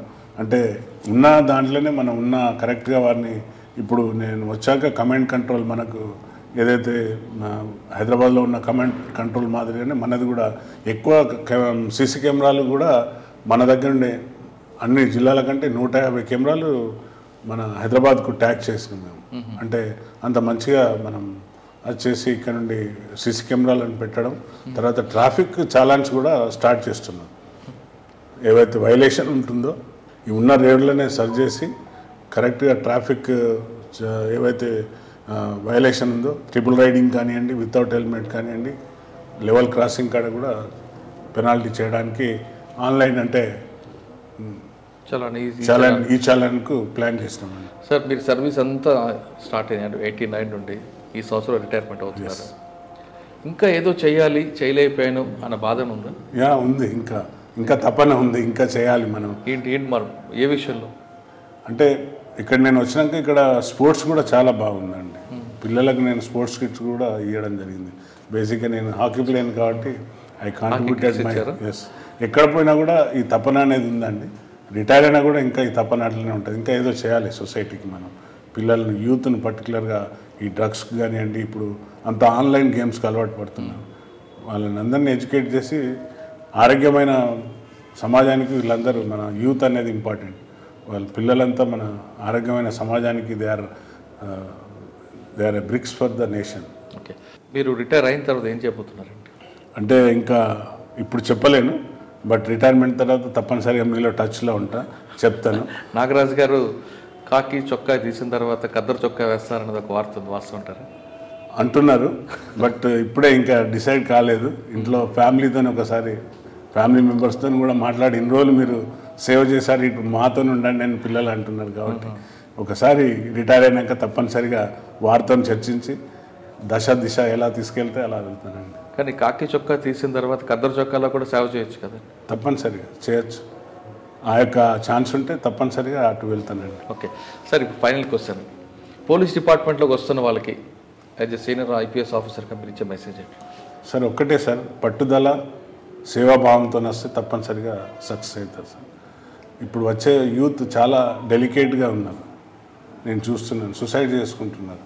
ఒక పోలీస్ అధికారి సూసైడ్ చేసుకుంటే అది సమాజంలో ఒక రాంగ్ మెసేజ్ పోతుంది. అంటే ఒక బలహీనమైన అధికారి అనే, పోలీస్ అంటే ఇంత వీక్గా ఉంటారా అనే విధంగా పోతుంది. కాబట్టి వచ్చే యూత్కు నేను, వచ్చే ఎవరైతే జనరేషన్ ఉందో పోలీసులకు, వారు సమాజానికి ఒక రకమైన రోల్ మోడల్గా ఉండాలి.